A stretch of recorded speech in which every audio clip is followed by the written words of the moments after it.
changes for prestigious Oklahoma.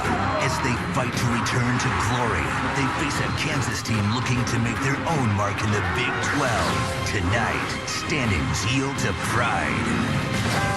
Oklahoma, Kansas. Next.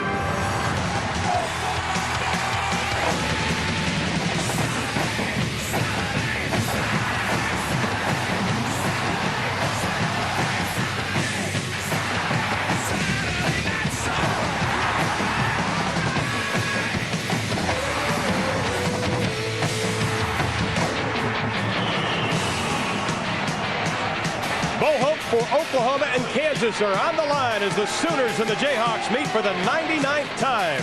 Tonight from Arrowhead Stadium in Kansas City, TBS Saturday Night College Football presented by Norman's kicks off now.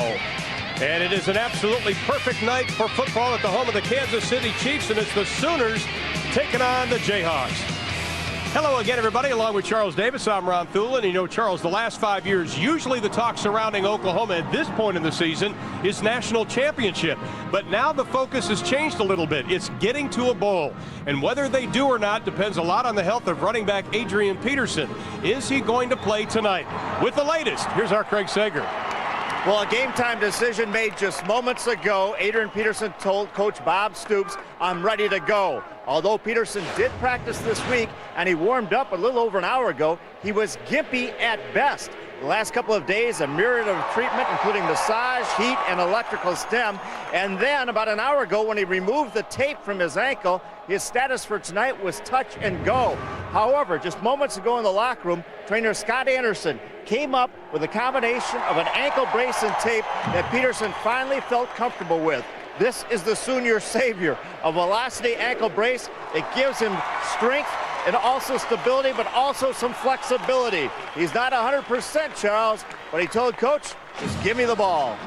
Thanks, Craig, and that's the biggest key for the Oklahoma offense is when your number one player shows his toughness and wants to be on the field. But if he's unable to last the entire 60 minutes tonight, Oklahoma does have options. Kewan Jones was the starting tailback before Adrian Peterson ever got to campus and has over 2,000 yards rushing in his career. And Rhett Bomar, the quarterback, has reintroduced the running game from the quarterback position into the Oklahoma offense, 67 yards on the ground against Kansas State. Well, Kansas also has their sights set on a possible bowl bid, but they're right now riding a great defense, one of the best rush defenses in the country. The problem is, Charles, they're spending way too much time on the field. Yeah, they spent about 40 minutes or more on the field against Kansas State and played their hearts out in a 12-3 loss. But you mentioned it, Ron. Their rush defense is number 3 in the country and number 1 in the Big 12. You have a hard time making yards against this team. And then they rush the passer, second in the Big 12 in sacks. But one of the things that will make this team so much better, will make the defense so much stronger, will be how well the offense plays. And they have a starting quarterback who is a new yet old starting quarterback. Brian Luke has been reinserted as the starter this Monday by Coach Mark Mangino, has been told that this game is his from start to finish. He needs to play as well as he did against Texas last year. 225 yards and 2 touchdowns and a close loss to the Longhorns. If he does that, Ron, then the Kansas defense will be that much tougher. Well, the overall series between these two teams has Oklahoma leading overwhelmingly, but in the last 6 meetings, it's all tied up at 3 games apiece. Now let's send it to our studio host in Atlanta. Here's Ernie Johnson. All right, thank you very much, Ron. I think it's pretty safe to say, folks, that with all the buildup this week, even if you're not a fan of college football, you knew the city, it has been an absolutely spectacular day. They're expecting a crowd upwards of 50,000 to 55,000. Right now it's 74 degrees.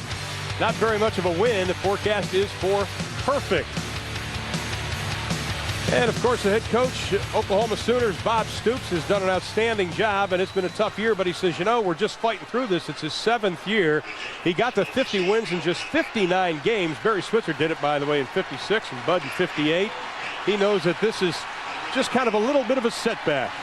We'll wait till next year for this team. And Mark Mangino, in his 4th year, the pride of Newcastle, Pennsylvania, the 48-year-old. He's been part of some great programs like Oklahoma, like Kansas State. He's seen 2 amazing turnarounds, and he's hoping likewise happens here at Kansas. Oklahoma won the toss. They deferred. Kansas will be getting the ball first to start things out.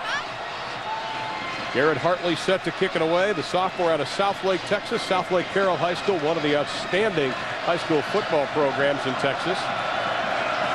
You see Clark Green on the left, number 30, the senior out of Tampa, Florida.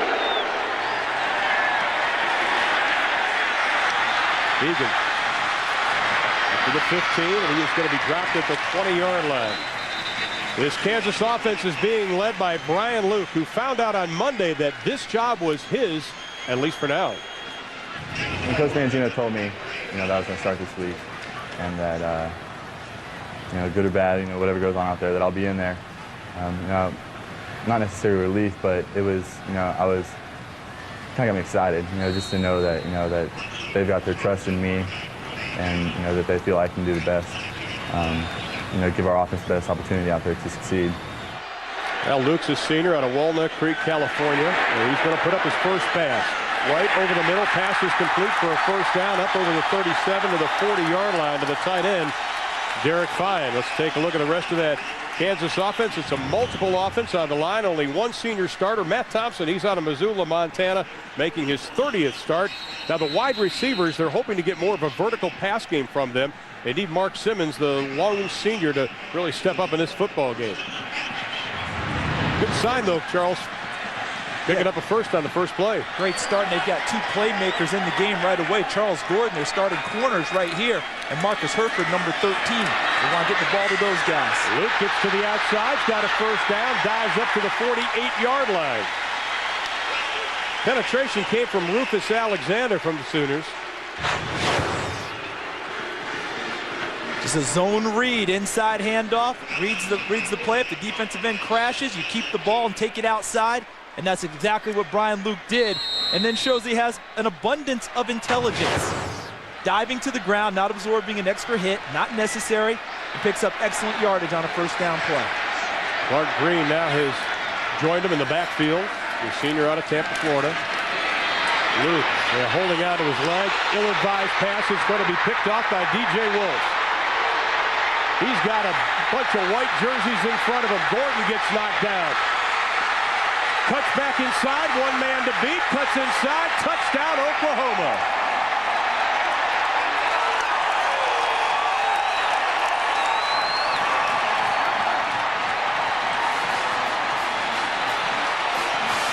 Only the second defensive touchdown for the Sooners this year. It covers 65 yards. I just talked about the intelligence Brian Luke showed in running the football. This time he didn't use it in the pass game. That was a ball that simply should not have been thrown. Just take the sack there. Threw it into double coverage with no chance of getting it to his intended receiver. And how about the picket fence? An escort for DJ Wolf into the end zone after the interception. Hartley's extra point is good. You got to give some props to Calvin Thibodeau. He was holding on to Brian Luke. But that opened the door for DJ Wolf, the former running back, a sophomore out of Lawton, Oklahoma. He has his first touchdown of the year.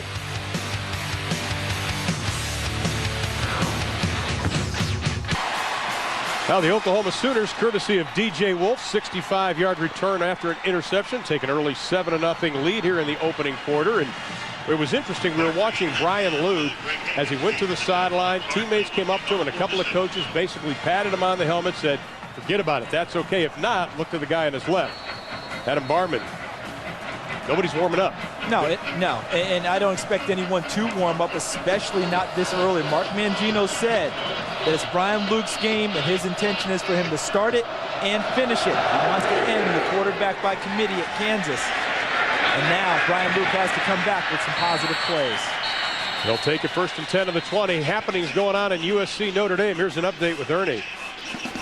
All right, thank you very much, Ron. Third touchdown of the day. This one from 9 yards away by Reggie Bush. And Southern Cal, with a shade over 5 minutes to play, has reclaimed a 28-24 lead over Notre Dame. Plenty of time left. And with Charlie Weiss's offense, there is plenty of time left. But the two-time defending national champs will not go down easy in South Bend. Let's see what Kansas does here. That's Marcus Herford, number 13. He's a guy they want to get the ball to. Extended playing time tonight.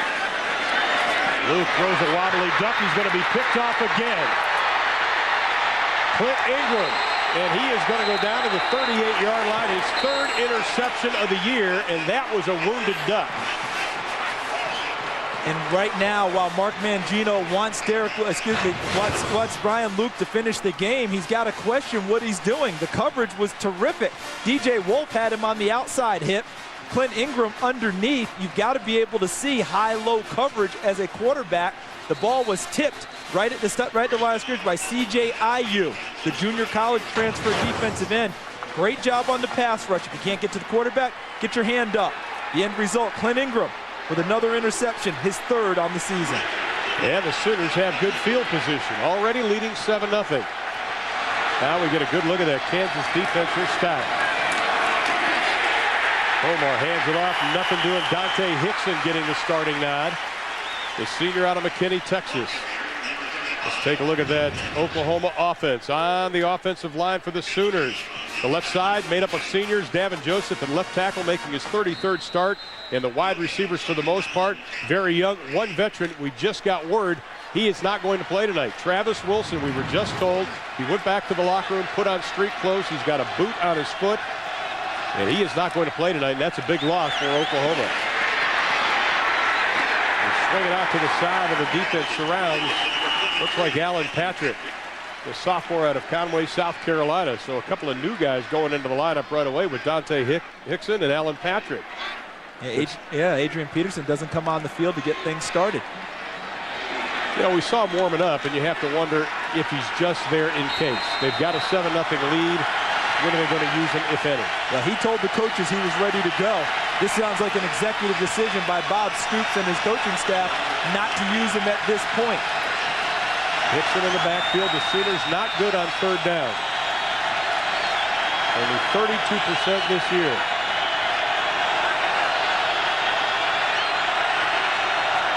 Kansas comes with the blitz. Bomar reads it, throws it out of the flat. Pass complete. It's going to be where they mark it. Jawan Rankins, the senior out of Windsor, North Carolina.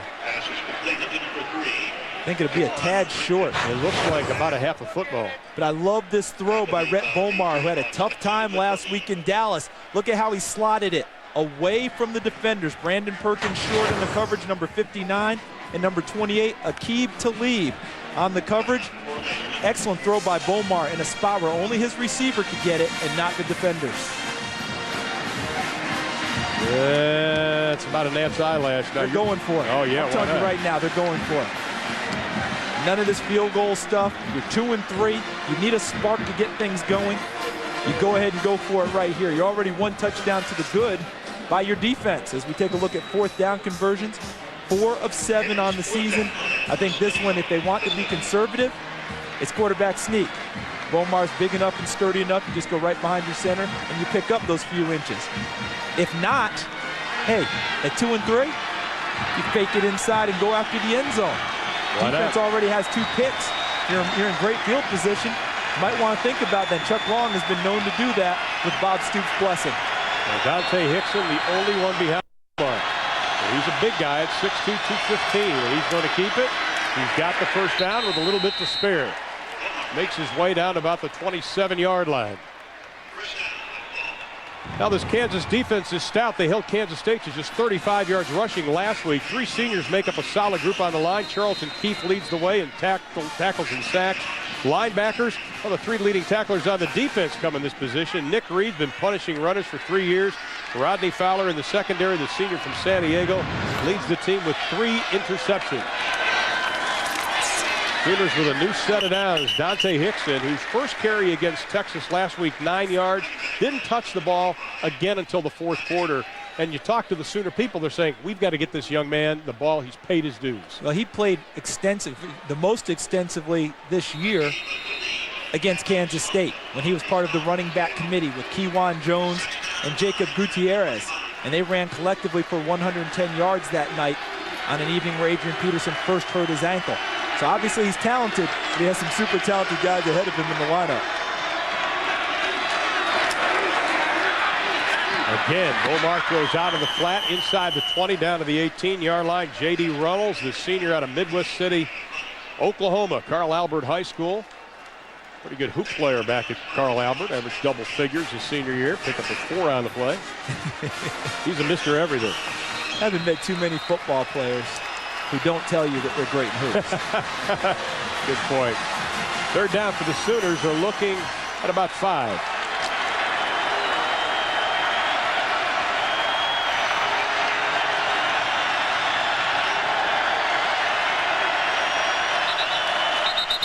And we've got Laundry on the field.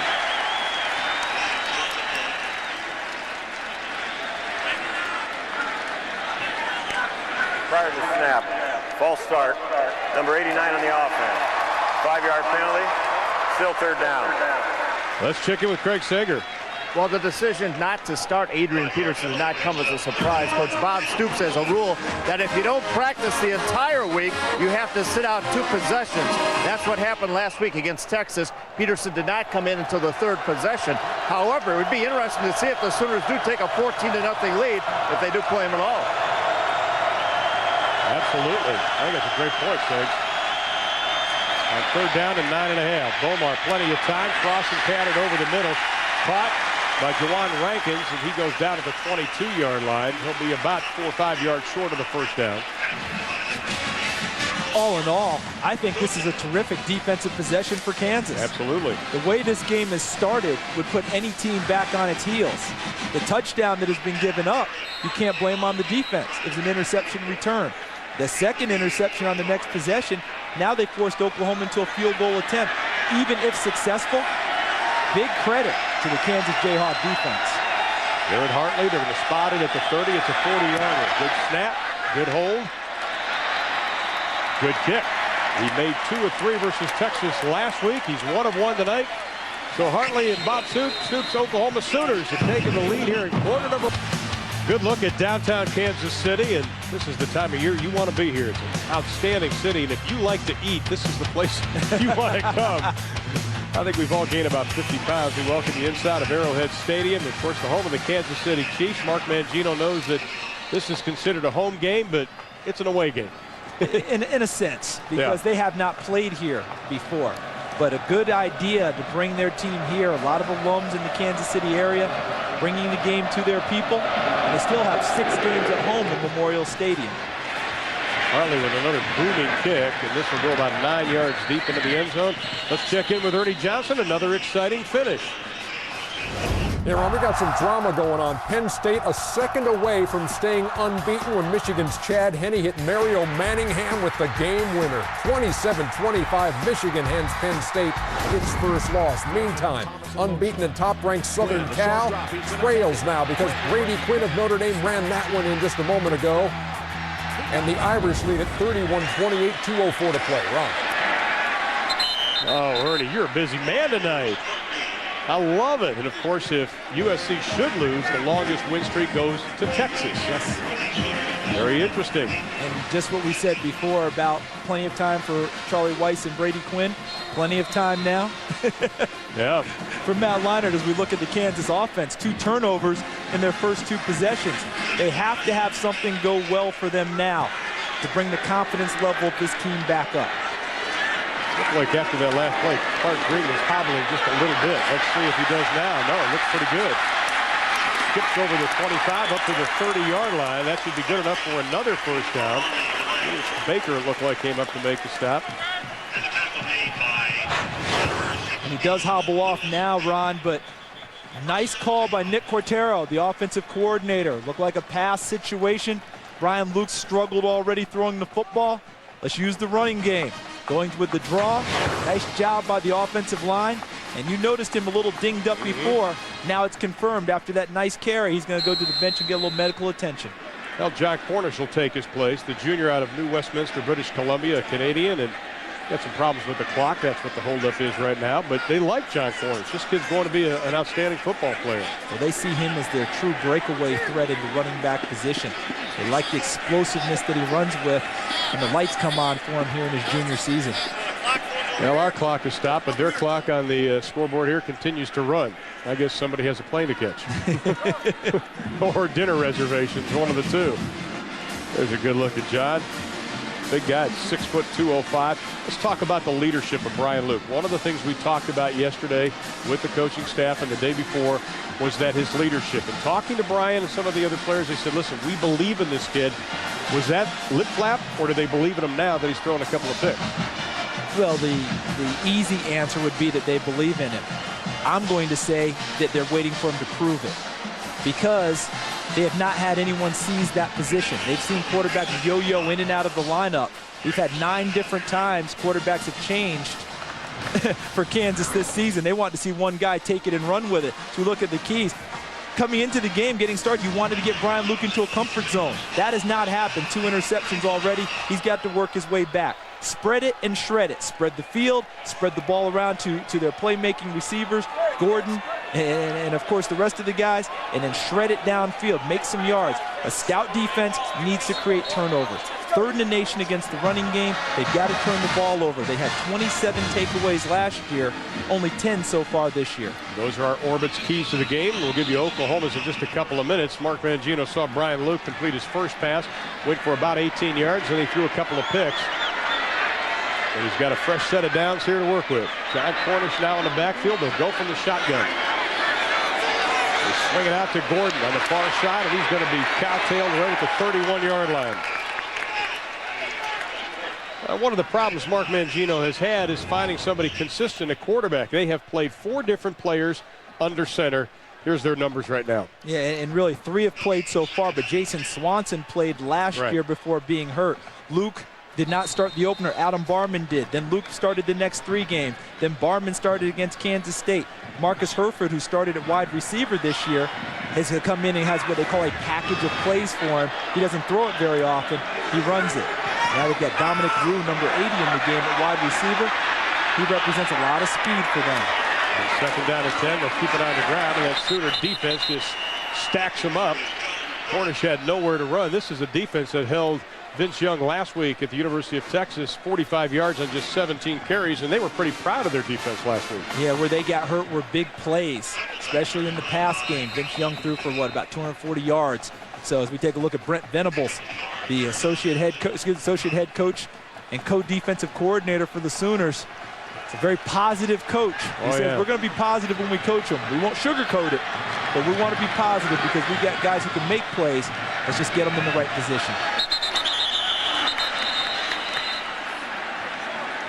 Looked like Dusty Dvorak was getting a little antsy on the line. Wanted to get this thing going. See if he was drawing off sides. John Walker, our referee tonight. Or Tom Walker. Number 69 on the offense. 5-yard penalty. Repeat 3rd down. Travis Dombach is the one who jumped, a junior out of Jackson, Missouri.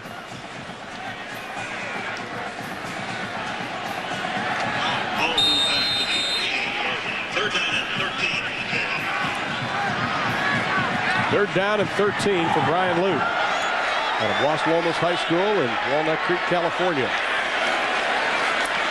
They'll put it up into the flat. Gordon makes the catch. He's dangerous. Tries to get up to the 40, but he's going to be about 2 yards short. Rufus Alexander, the outstanding linebacker out of Baton Rouge, Louisiana, was holding on for dear life again. Pickup of 11 on the play, but it'll be short of the 1st down and bring up a 4th at about 2. Yeah, they'll have to punt the ball away. This is not the field position where you think about getting aggressive and gambling. The problem for Kansas, the penalty right before that play, right? Ends up 3rd and 13 instead of 3rd and 8. And would they get on that last play? 8 yards. That's right. Now they're short. I mean, it just doesn't work. You got to get good yards on 1st down. Kyle Tucker's kick is a high one. Jawan Rankin's running over to pick it up from the 12. Oh, he is just snowed under right at the 10-yard line, but I think they're going to let him go up to about the 12.5. Good coverage by Kansas. Now they have a couple of picks, led to a couple of touchdowns, or a touchdown and a field goal, and the wheat fields aren't far away. Either is Kansas from Oklahoma. They only trail by 10. Sunday on TBS. Hey, what you doing hanging from the ceiling like that? Don't walk. You ain't gonna be telling me what to do all the time. I'm Kelly Robinson, baby, 57 and old. Don't talk to me like that. I Spy, Sunday night at 8 on TBS. I Spy the Kansas cheerleaders and a Kansas defense that's now got OU backed up at their own 13-yard line, which is pretty good as far as the Kansas is concerned, and Adrian Peterson making his first appearance. He's been dinged up the last couple of games. Didn't do a whole lot in either one, but he is in the lineup now.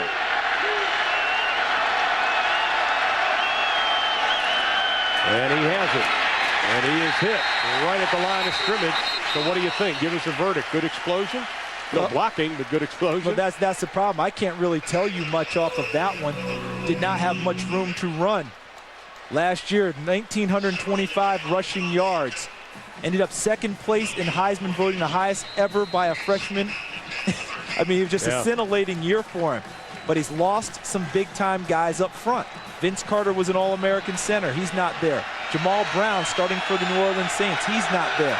Wes Sims not there. He needs the line to get it in gear. Well, he goes out, so they go to the air. And Manuel Johnson, a true freshman out of Gilmer, Texas. Outstanding speed, 4.4. Part of a young receiving corps that the coaches are extremely high on. To finish off one thing on Adrian Peterson, him coming into the game is not the panacea for the Oklahoma team. Remember, last year, Kansas held him to 23 yards through 3 quarters of play. So this run defense is stout against just about anyone. 3rd down and 5. And a penalty flag flies before we do anything.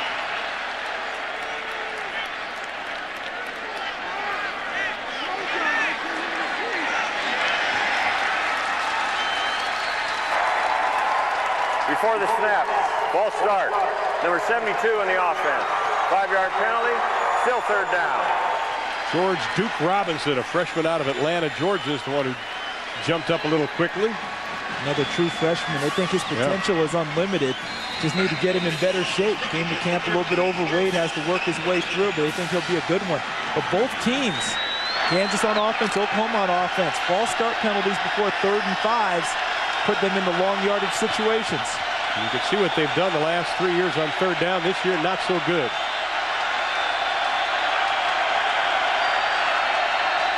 From the shotgun, Bomar just keeps it, tucks it. Ball pops out, it's loose, still loose. Kansas falls on it. Let's see what the officials say. Oklahoma may have gotten it back.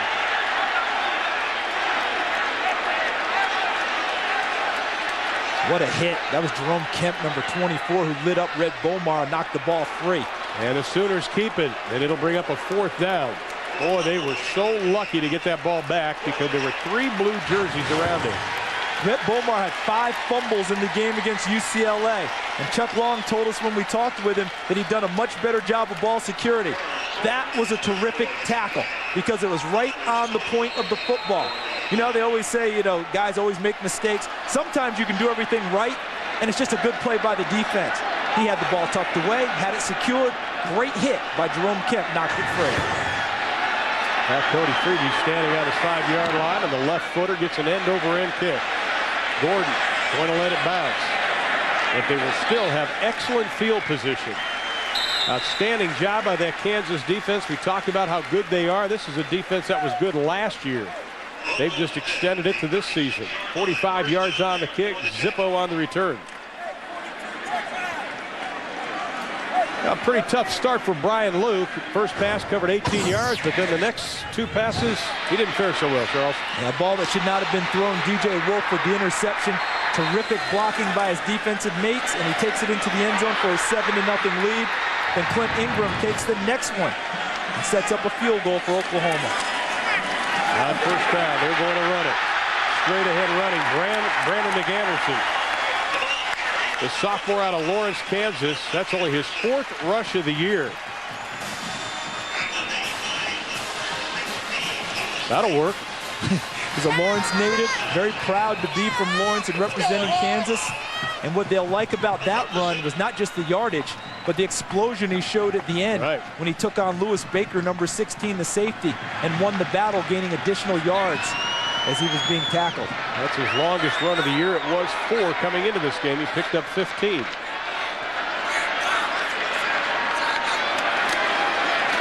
Oklahoma, a little bit of a run blitz, and they cover up, no problem. Rufus Alexander led the charge. Let's check in with an update coming up from South Bend. Here's Ernie. Ron, this is unbelievable stuff. Southern Cal, 4th and 9 with a minute and a half. Matt Leinart to Dwayne Jarrett. Will he go?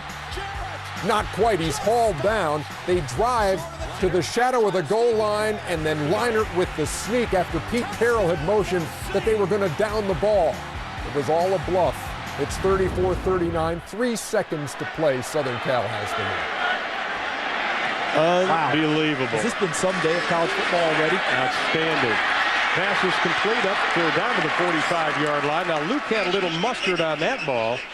Was able to complete it to Brian Murph, the junior transfer of Howardville, Missouri. But he had a little speed on that, and he showed much more confidence throwing that football. He did, and what I liked about him was that he stood in the teeth of the blitz and delivered the ball accurately. After you've thrown 2 interceptions, the tendency is to retreat a little bit, become somewhat gun.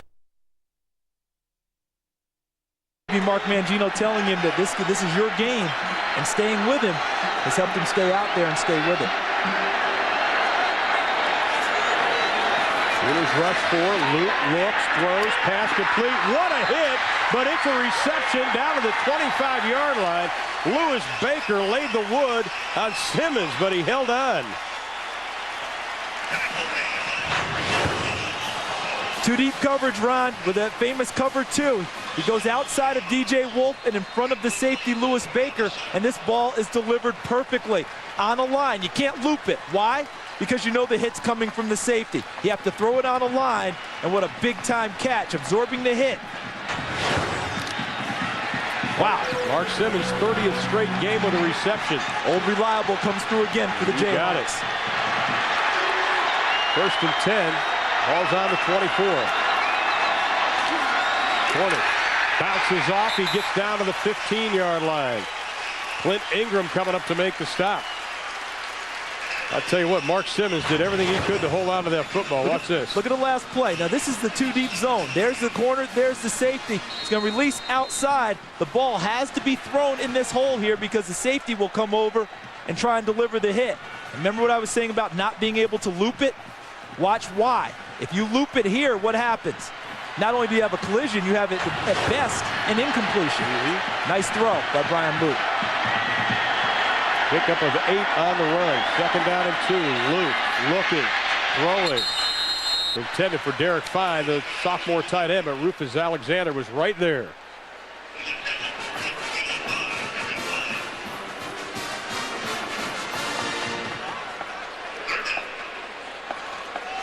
Our 1st and 10 line is brought to you by Napa. And you can see they have just about 2 to go. Ball's on the 16-yard line. Mark Mangino's team trying to weather this first quarter storm by the Sooners, who jumped out to this early 10-0 lead. Now Gordon's in the slot to the left. Murph is wide to the left. They swing it out. Cornish can't hold on to it. It'll go as an incomplete pass. Joki Onyenegetcha was on the coverage. How important is it? It's 4th down and 2 to make sure they get 3 here. Well, it's very important because they need something on the scoreboard. I go back to that last play. Very difficult to run that because Oklahoma was in what they call cover 1, man free. So they saw that whole play develop because it developed so quickly. No time to run the corner off in order to get the swing pass out of the backfield and give the back a chance to run. Onyenegetcha saw it the whole way and came up and broke it up. 32-yard field goal attempt by Scott Webb, and it is good. Had one block versus Kansas State, but this one's true right down the middle. And it's a 10-3 Sooner lead. Let's take a look at the Orbit's key to the game for the Oklahoma Sooners. Well, we think start with confidence, and you can't get any more confident than an interception return for a touchdown and another interception has set you up for a field goal.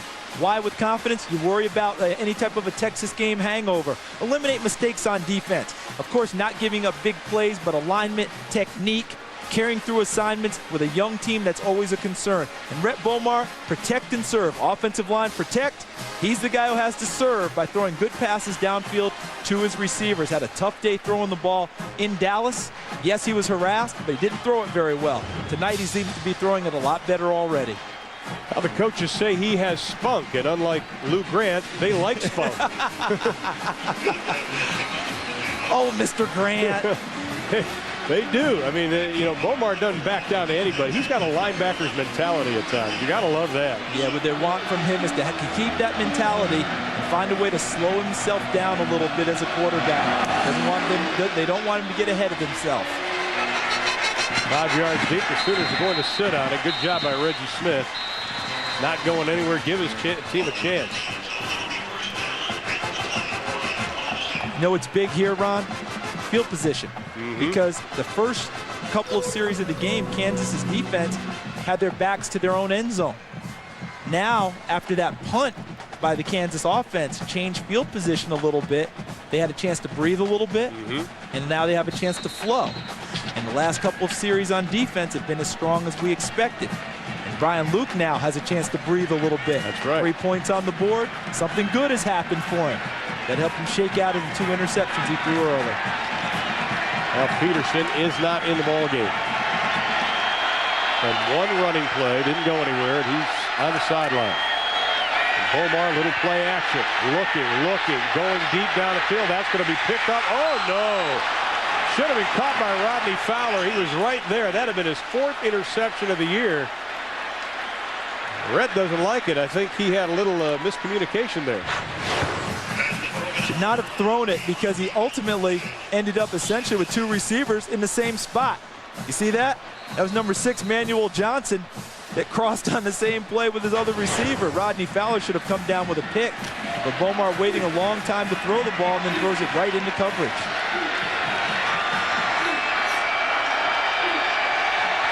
Second down and 10 for the Sooners. Peterson is now back in. 2 to snap it. Peterson looks for a block. Gets up over the 20-yard line. Maybe picked up 1 on the play. Kevin Kane came in to really get the penetration that kind of blew that play up. Look on the inside. These 3 guys here, the linebackers, are the heart and soul of Kansas's defense. Kevin Kane's the middle guy. Watch him come underneath and submarine the play. And when he does, there's nowhere to go with the ball. There's nowhere for Adrian Peterson to go. Takes out the blocker and the running back. Kevin Kane, 14 tackles last week at Kansas State. Well, Lendy Holmes and Manuel Johnson now go wide to the right for the Sooners. Dewan Jones in the backfield. They'll go from the gun. Bomar tries to get away from Gordon. Gordon had him. He just throws it out of bounds. Let's see, any flag? No, the referee's not going to throw it. He was outside of the tackles. Yes, should not be a flag. Nice heady play by the freshman because he saved yardage from the corner sack.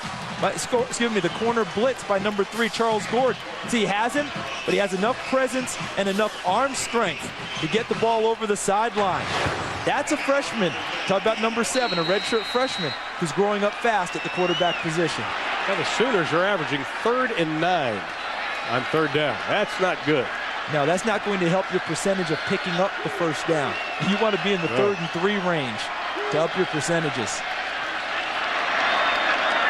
Cody Freeby on his 5. Gordon is back on the 35. Kansas peels back. Another wobbly kick. Gordon's going to field this at the 41. He is dangerous. There he goes. Still on his feet. Tries to get away, but he does get in Sooner territory. 38 on the kick. 10 on the return. And Kansas with outstanding, as Charles mentioned, field position. We've got a timeout. Or that's the end, I should say, of quarter number 1. And it's a 10-3 lead, Oklahoma. Welcome back to TBS Saturday Night College Football, presented by Orbitz. As we get set to start the second quarter, Oklahoma jumps out to a 10-0 lead. Kansas has added a field goal, and that's our score as we head into the second 15 minutes. And Jonathan Livingston Seagull makes his first appearance of the night. I thought he was wearing a boot on the sideline. I guess not. Now Brian Luke. He's recovered from throwing 2 interceptions on his 2nd and 3rd pass, and you can see what they've done in the second quarter this year. Only 9 points all season. Now this is an offense too that Mark Mangino has been known to throw a little trickery in there. He did when he was at Oklahoma. Is this the time, or maybe was the first series the time? I think the trickery can come at any time. I also think with this field position, they want to stretch the field. Maybe time to take a shot downfield and press the Oklahoma defensive backs a little bit.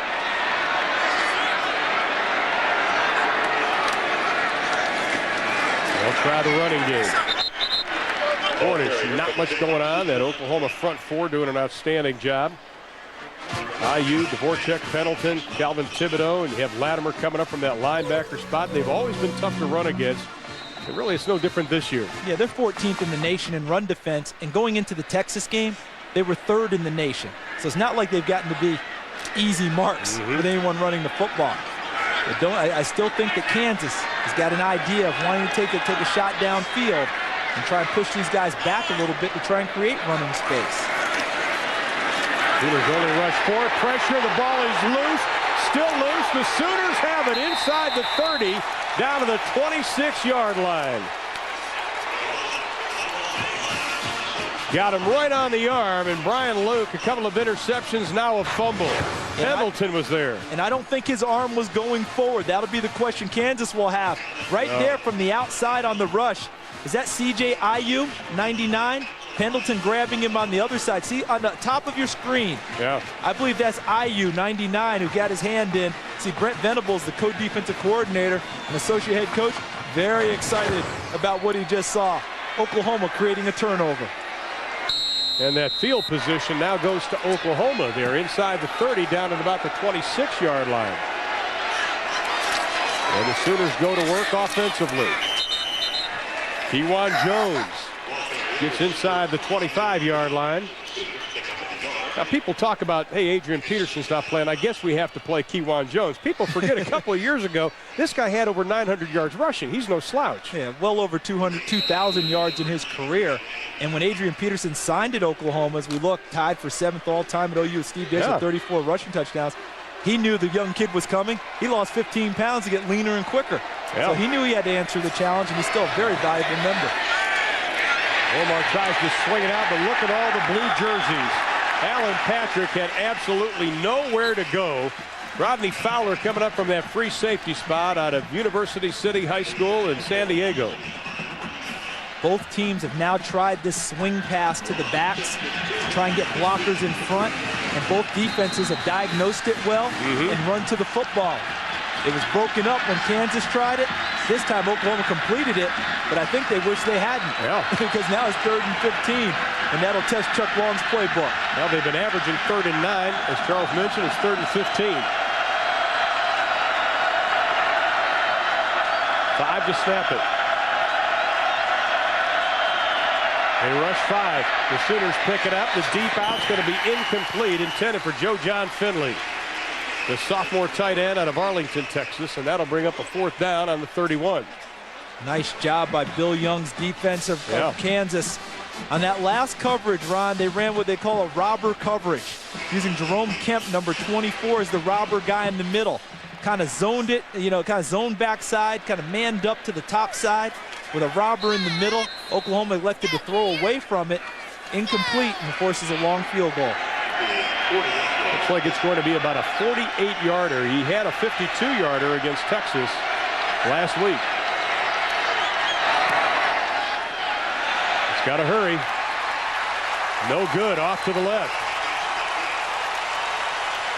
So Hartley 1 of 2 kicking the field goal, and Kansas withstands the pressure. They only trail by a touchdown. A little frustrating. We played our hearts off these last couple weeks and didn't come up with the win. And I'm not one to point fingers, but it's hard for us knowing that we played so well and did everything we could, and to still lose, it's tough. Well, it's definitely time for the Kansas offense to uphold their end of the bargain, and they know it. I mean, I think back to how it is on the professional level. Remember the Detroit Lions, we look at the offensive production numbers here, 3 turnovers for Kansas. Remember the Detroit Lions in the 50s and 60s, Joe Schmidt, the defensive captain, Alex Karras, Night Train Lane. Well, they used to tell the offense, just hold them, and we'll try and score and win the game. That's not what Kansas wants to have happen here. You can see they've held Oklahoma to just 28 yards so far in this football game. And McAnderson, who had about a 15-yard run earlier, picks up maybe 1 on that play. This has been such an inconsistent offense for Mark Mangino, and I think he thought at the beginning of the year this offense was going to be pretty good. Yeah, well, they've been consistently inconsistent. Yeah. Mainly because they have not been able to settle on a quarterback who's given them production. Adam Barman began the season as the starter. Then Brian Luke took over for 3 games. Barman came back. Luke's back. Jason Swanson's now number 2. You see last week, only 18 minutes of possession on the offensive end against Kansas State. Luke, in the face of a big rush, almost has his 3rd pass picked off. Clint Ingram was putting the pressure on him, and the Boo Birds are coming out. And I know that Mark Mangino said, my intention is for Brian Luke to start and finish this game. I believe if he throws another interception on a poorly thrown ball, as that one was, all bets are off. Because at some point, Mark Mangino owes it to his team to find someone who's going to play well. That's where he is right now. He's between that rock and hard place. Yeah. I told the kid it's his game, but he has to give me something to work with. Brian Luke has to make some big-time plays now. 3rd down and 8 for the Jayhawks. Clark Green joins Luke in the backfield. The Sooners showing blitz. Here they come. Look out, Luke. He is hit hard. Incomplete pass. His arm was going forward. C.J. Ayu again. I tell you, he is blowing in from that defensive end spot. The junior out of Highland, Utah, and Mark Mangino's squad is struggling again. And you know that Brian Luke is catching the brunt of criticism. I just criticized him a play ago. But one thing he did well, he got rid of the ball, so he didn't take the sack, didn't give up extra yardage. But here is where it's not all the quarterback's fault. The receivers have to get open downfield. And right now, they're having trouble shaking the coverage of Oklahoma. So if he has nowhere to throw the football, it's tough for the quarterback to do so. Tucker. Good snap. Oklahoma peels back. Rankins fields it at the 29. Penalty flag is thrown immediately at the 32-yard line. It'll go against Oklahoma. 38 yards on the kick, 6 on the return. And they're going to back up a little bit more. I know you're going to be shocked. It'll probably be a block in the back. Or I know really. On a change of possession kick game, look at Mark Mangino working with Brian Luke. You know, we had a game a few years ago where we saw Carson Palmer, for instance, throw to a young wide receiver named Mike Williams. Williams drops it right in his hands. We saw what Pete Carroll did, going over, talking to the guy, patting him on the head. How much does a coach have to be sort of a attaboy, come on, get over it, During the return, or jump his chiller? Illegal block in the back. Number 25 in the return team. 10-yard penalty. In the spot of the foul. First down. The best way I can answer that question, Ron, is a quick story. When I was at Tennessee, we lost a game we didn't think we were going to. And our head coach, John Majors, came in and said, guys, this too shall pass. We went out the very next week and lost another game, and he came in and said, you know something? It doesn't pass unless you do something about it. So patience only goes to a certain point.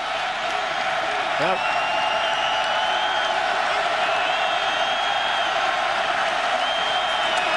On first down, Dante Hickson gets up maybe to the 25-yard line. This telecast is a copyrighted presentation of the University of Kansas, a member of the Big 12 Conference. It may not be reproduced or retransmitted in any form. And the accounts and descriptions of this game may not be disseminated without express written consent of the University of Kansas or the Big 12 Conference. I always want to know how many written consents they grant. I've tried. I often wanted to know that. Hey, go ahead, Ron. I'd say Hickson and Runnels now from the eye.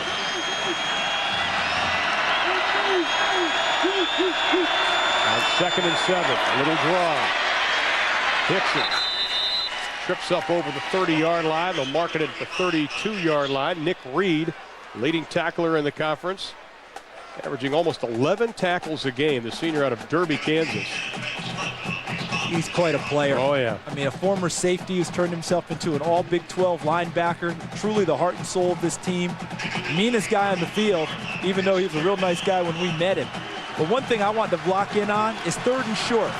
We've talked about the 3rd down troubles of both teams' offenses so far tonight. It's in direct proportion to how they do on 1st and 2nd down. Now we have a 3rd and short. Their odds increase dramatically that they can pick this up. Bomar just keeps it, puts his head down, and he gets up to almost the 34-yard line. He needed to go to the 32. So that should be good enough for another first down. Let's check in with Craig Sager. What's up with Adrian Peterson, Sags? Well, I keep telling Bob Stoops he wants to go back in, and now he is going to back in on this play. The problem is he's not been able to go laterally. We've seen him carry the ball twice. He's gone straight ahead for very short yardage. And Coach Stoops told him, hey, this defense is too good. You have to make some moves and some cuts out there if you're going to play. That's a good point, Craig. Yeah. If you can't go laterally on a stretch play, that they like to run their zone plays, Very difficult to limit your playbook with Adrian Peterson if all he can do is go straight ahead. Penalty flag is thrown as Peterson tries to get over the 35-yard line. Not much running room again against, as Charles mentioned, the third best rush defense in the country.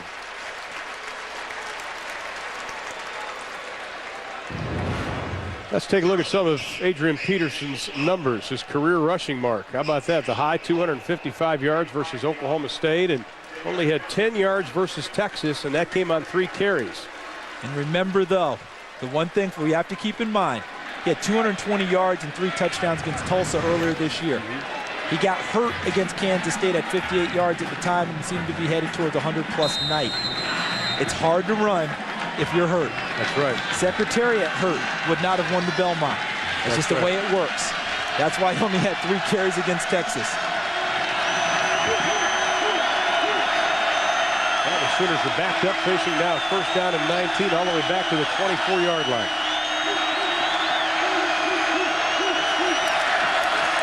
On the pitch, the ball is loose. Peterson can't get it. Penalty flag is thrown, and I think Kansas came up with it, and they did.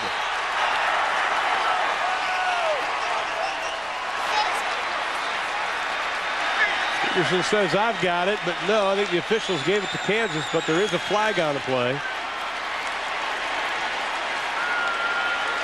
Looks like it's going to be against Oklahoma. The Jayhawks are celebrating. Holding.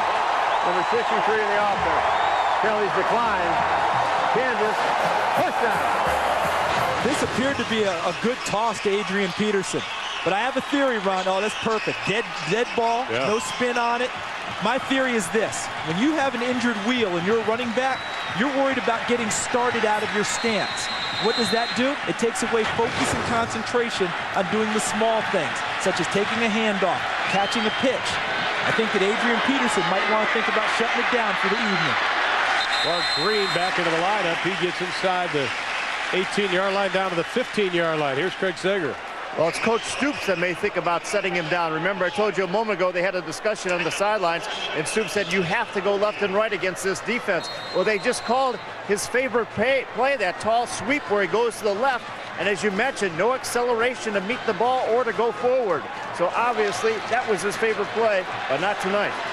Yeah, it's going to be very difficult for him to execute it on that ankle. I'm not sure he and Oklahoma are served best by him continuing to be out there this evening. Sooner defense now just surrounding Kansas.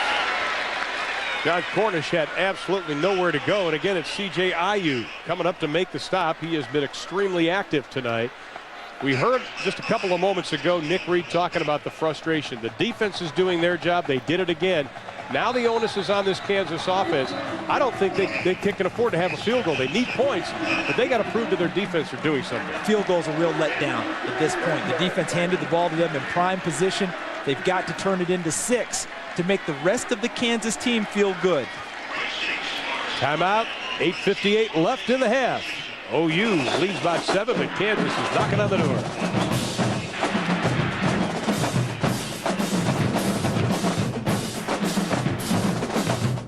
SI.com now for breaking sports news, updates, scores, stats, and more. For more on college football, go to SI.com today. And now Kansas facing third down and 6, ball on the 14. This is when you wish you had that big play running back. Kansas really doesn't have that right now. Here's Mark Simmons, their most experienced receiver, away from the stack. See, they've got 3 to the top. It's for Simmons. And Luke looks to the right, pass is incomplete. Never took his eyes off the intended receiver, Dominic Rue. The biggest problem I see, Ron, is they're trying to make big plays with inexperienced guys. Dominic Rue's a junior, but he has 1 catch on the year. Now Mark Simmons is their most reliable guy. He's caught a pass in 30 straight games now. They can't go to him there. Marcus Herford is a redshirt freshman learning to play receiver. Charles Gordon's a defensive back who's been brought back to receiver. You get my point? Yep. You don't have guys who are used to making those kind of plays, and they desperately need them. And it's a fake. And it's not going to work. At the 18-yard line, the Sooners are right there. The snap was high, so it makes you wonder, was it an intended fake, or was the snap just flat out too high for Brian Murph? I'm leaving that up to you. Let's take a look.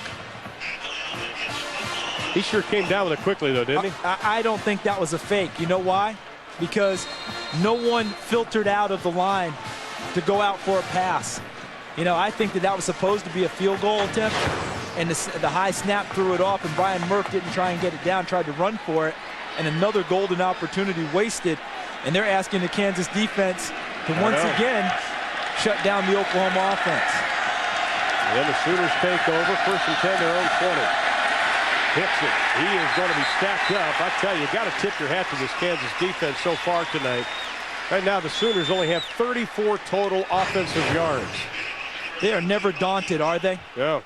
Great play. Look at how they hold the point of attack. Rodney Allen, number 92, showed quickly, but also number 90, Tim Allen, was never moved from his spot at defensive tackle. That's Bill Young, the defensive coordinator for Kansas. He's done a terrific job over the last couple of seasons with this defense. He was OU's defensive coordinator back in 95 and 96. And 2nd down and 12. Bomar's going to take a seat inside the 10. Kevin Kane was leading the charge along with Nick Reed. At linebacker core, the seniors doing the job again, and Bomar's a little shaken up. So we call man free. That's the free safety. He's free to pick up anything that happens. Everyone else is locked up in man coverage. They're going to pick up the backs also. And what happens also is that they blitz on this play. And look who comes free. Surprise, linebackers of Kansas. Great coverage leading to the sack. 3rd down and 20, and the crowd is into it.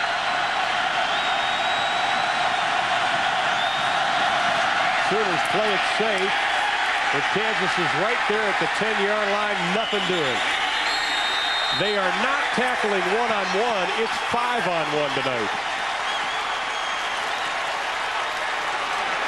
And the defensive coordinator talked to me earlier this year about, hey, all we want to do is rally to the football. That's exactly what the Kansas defense is doing tonight.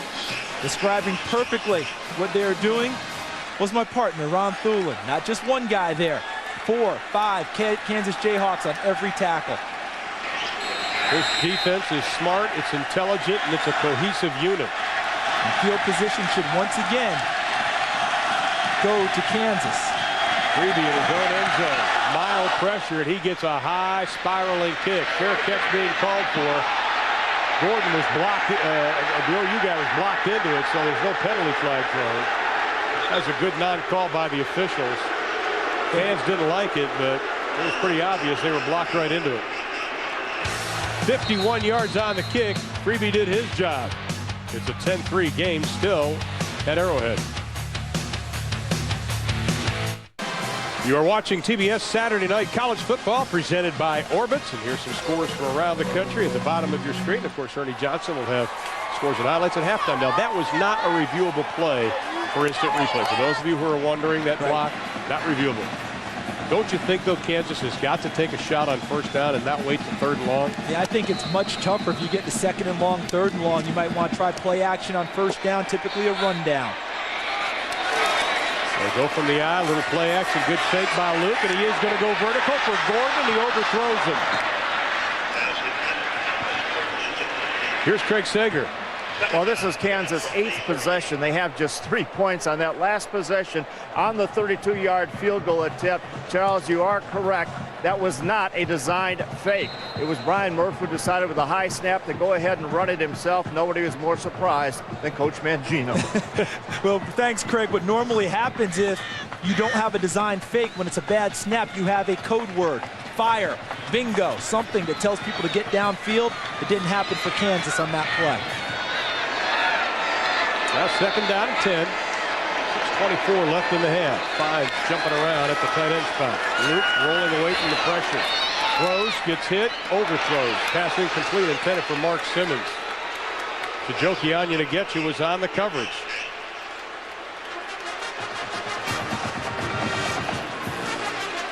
Our 1st and 10 line is brought to you by Napa. And it is 10 yards away from the red line of scrimmage. They need to get to the yellow line. With 6:19 left in the 2nd. Once again, they're facing 3rd and long, and you can see the average to go. It's 6-6. This time it's 10.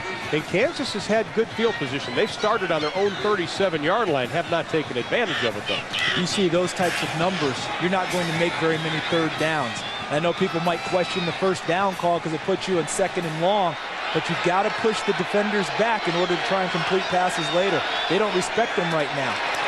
Sooners only rush 4, but they get a lot of pressure. Luke's pass is complete inside the 40 to Marcus Herford, and that's only going to be a gain of about 2.5. Clint Ingram was right there.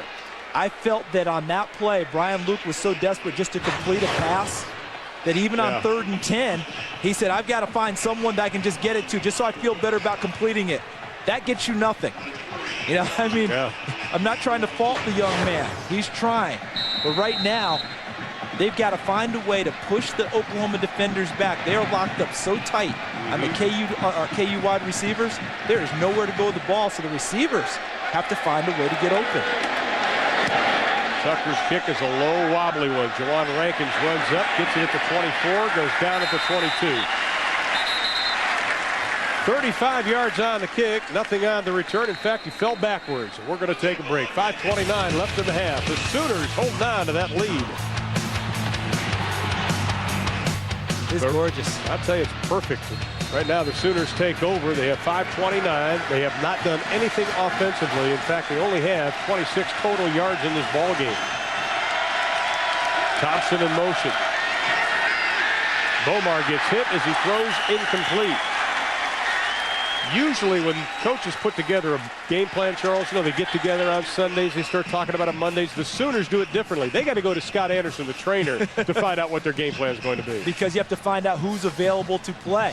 If they have guys that injured, that changes your game plan. Adrian Peterson, again, in on that play, was setting up the pass block. But I think with the bad ankle, very tough for him to anchor in, because I saw the pass rush get back into Rhett Bomar's face, pushing Peterson back into him as he tried to pass block. Carlton Keith got to him. Bomar's pass incomplete. Well, this Kansas defense has been absolutely outstanding. They've done their job. They were able to force one of the fumbles as Bomar gets hit. Oklahoma did get it back. And then they stuck the run all night, Charles, and we kind of expected that. Well, they've lived up to their reputation, and then they came into the game second in the Big 12 in sacks, and they rushed the passer, too. That's Kevin Kane, number 45, who's had a banner game already this evening. You can see they're 3rd in the country in tackles for a loss. 3rd down and 10. Bomar has the blitz on him, and he's going to be dropped at the 12-yard line by Nick Reed.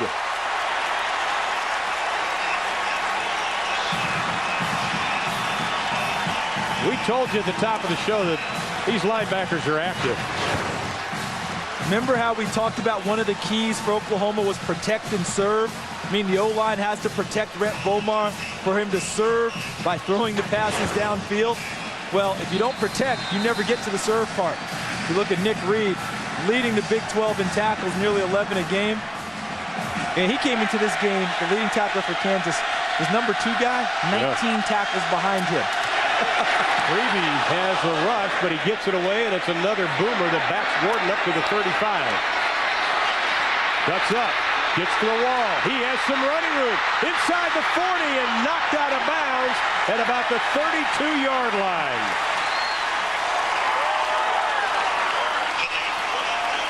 "51 yards on the kick, but the Sooners weren't able to cover it. He gets 34 on the return. Nice job by Charles Gordon. Picked up a nice block on the against the gunner. A great block there and got to the wall. And there, Colin Freebie, the punter, able to knock him out of bounds as we take a look at the career of Charles Gordon. 7 interceptions last year, a 3rd-team All-American as a defensive back. Holds the school record for punt return yardage. Even threw a pass in last week's game against Kansas State. Versatility is the commissioner, Charles Gordon. Now they're trying to get something going running. Cornish is stopped by Dusty Dvorak.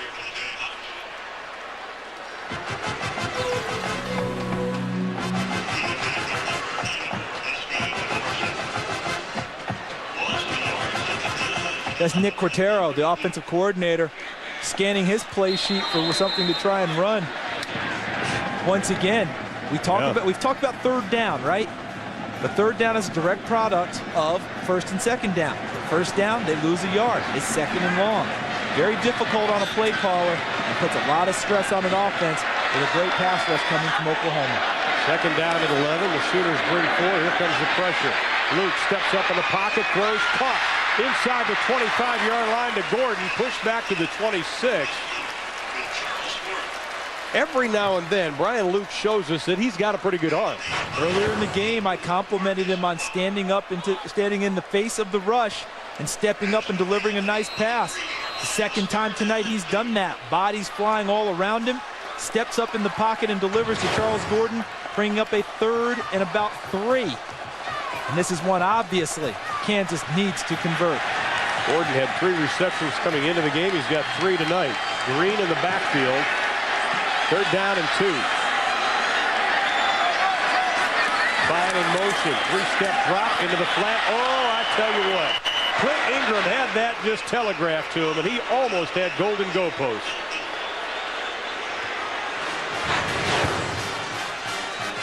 Clint Ingram never retreated from the linebacker position, number 44. I think it goes back to what we've talked about a few times this evening. Oklahoma doesn't feel any threat deep. Right. They don't feel that they've been pushed by receivers. They think everything will be thrown short. So you're not getting them out of a back pedal. You're not pushing them deep to throw underneath. So Clint Ingram came underneath and made a great play. This time the snap's good, but the kick isn't. Goes wide to the left. And again, Kansas has outstanding field position. They had the great punt return by Gordon. Mark Mangino can't come up with anything from his offense.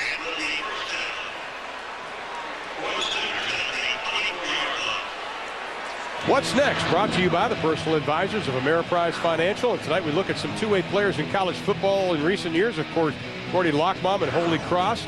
Then we have Charles Woodson, was the Heisman Trophy winner in '97, a DB, a wide receiver, kick returner. How about Champ Bailey from Georgia, won the Bronco Nagurski Award?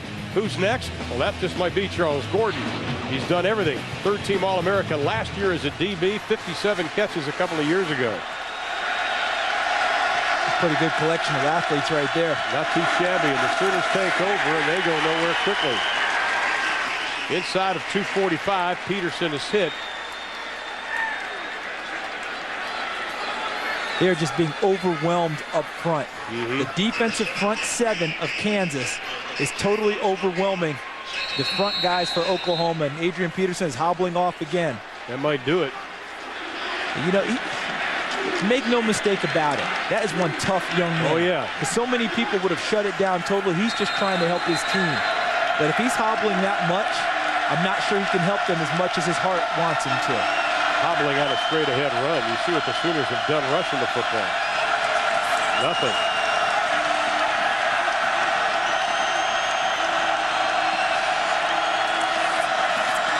Picks it. Again, that defense. Look at the blue shirts again. Kevin Kane, the linebacker from Parkville, Missouri, led the charge. Had a career-best 14 tackles versus Kansas State a couple of weeks ago, last week. The front 4 is doing such a good job, Ron, that the linebackers aren't even being touched. So see how Kevin Kane is just set there, has flowed to the football? Was that Kane, Banks Floodman, Nick Reed? All 3 of them are really not being touched, so they're able to just flow to the football and make one-on-one tackles, because the up front, the front 4 are doing a great job. Now they're in their bandit package. So you got to look for number 59, Brandon Perkins. He's their sack master. That's him right there. Here he comes, Bomar. Passes tipped, still caught. Jawan Rankins gets the first down as he gets over the 35-yard line to the 37-yard line. A pickup of 12 on the play. That's great concentration by Rankins. And where's one of my favorite authors, Terry McMillan, right now? She wrote Waiting to Exhale. That's exactly what the OU Sooner Nation is doing right now, because they exhaled off of a tip ball and a first down that they picked up, a very hard-fought first down. That was Kevin Kane again, so active already tonight, tipping the pass. Rankins, good concentration. They go back to the run game, able to get Dante Hickson close to the 45-yard line. It's good, though, for the Sooners to get Jawan Rankins back. He's a senior out of Windsor, North Carolina. He's had some ankle problems, only 3 receptions coming into the game. He has 3 already tonight. Good side for Oklahoma. And what a difference it makes on first down after Rankins picks up the yardage necessary. Oklahoma picks up about 7 on the first play. Helps Chuck Long, the offensive coordinator, with the playbook now. It opens it up a little bit. Ernie Johnson's coming up at halftime with scores and highlights. Right, Ernie? Hey, Ron. EJ's going to need some oxygen after these halftime highlights. I know. With what's happened today in college football is they're retaping the ankle, I believe. Well, he's taping it himself. He's doing it himself. He's doing some. Oh, he's adding more to the Velocity ankle brace that Craig Sager told us about in pregame, right at the top of the show. That's the brace Scotty Anderson, the trainer, came up with, and Adrian's adding some extra tape to it. Somebody go out and buy stock in Johnson & Johnson, because the amount of tape he's using, that stock's going up on Monday. I just say, I'm going to say this for the last time. I admire his heart. Absolutely. I admire his courage. He's trying to help his team. I'm not sure they're best served with him hobbling around right now. He needs to get healthy. Final 57 seconds. 2nd and 3. Bomar looks to put it up. Has a man wide open. Inside the 40, it's Kewan Jones. And he gets down to the 20-yard line. All started off by the little play-action fake, and Bomar wants him to hurry up. Jones picked up 35 on the play. Terrific play. Faked it inside like the zone play. And Kewan Jones just went through untouched and ran essentially a wheel route to the outside and was wide open, and Bomar hit him. He had 22 receptions last year. He's a good receiver. Bomar, the quick out, incomplete. Intended for Dwan Rankins. But the clock is stopped with 42 seconds left. And Kansas is going to make a change and go with what they call their bandit package. Extra defensive back, and bring on their pass rusher, Brandon Perkins, number 59, as well as Paul Como, number 98. That's Aqib Talib, 28. There's Perkins, 59. 5 sacks earlier this year against Louisiana Tech, 8 on the season. He's a specialty guy who does one thing well, that's rush the passer.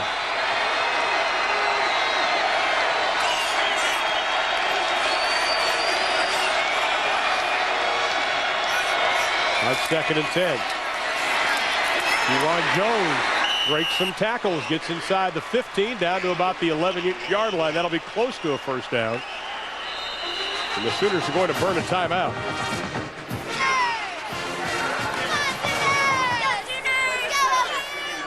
They're knocking on the door. They'll mark it at about the, looks like, at the 12-yard line, 13-yard line.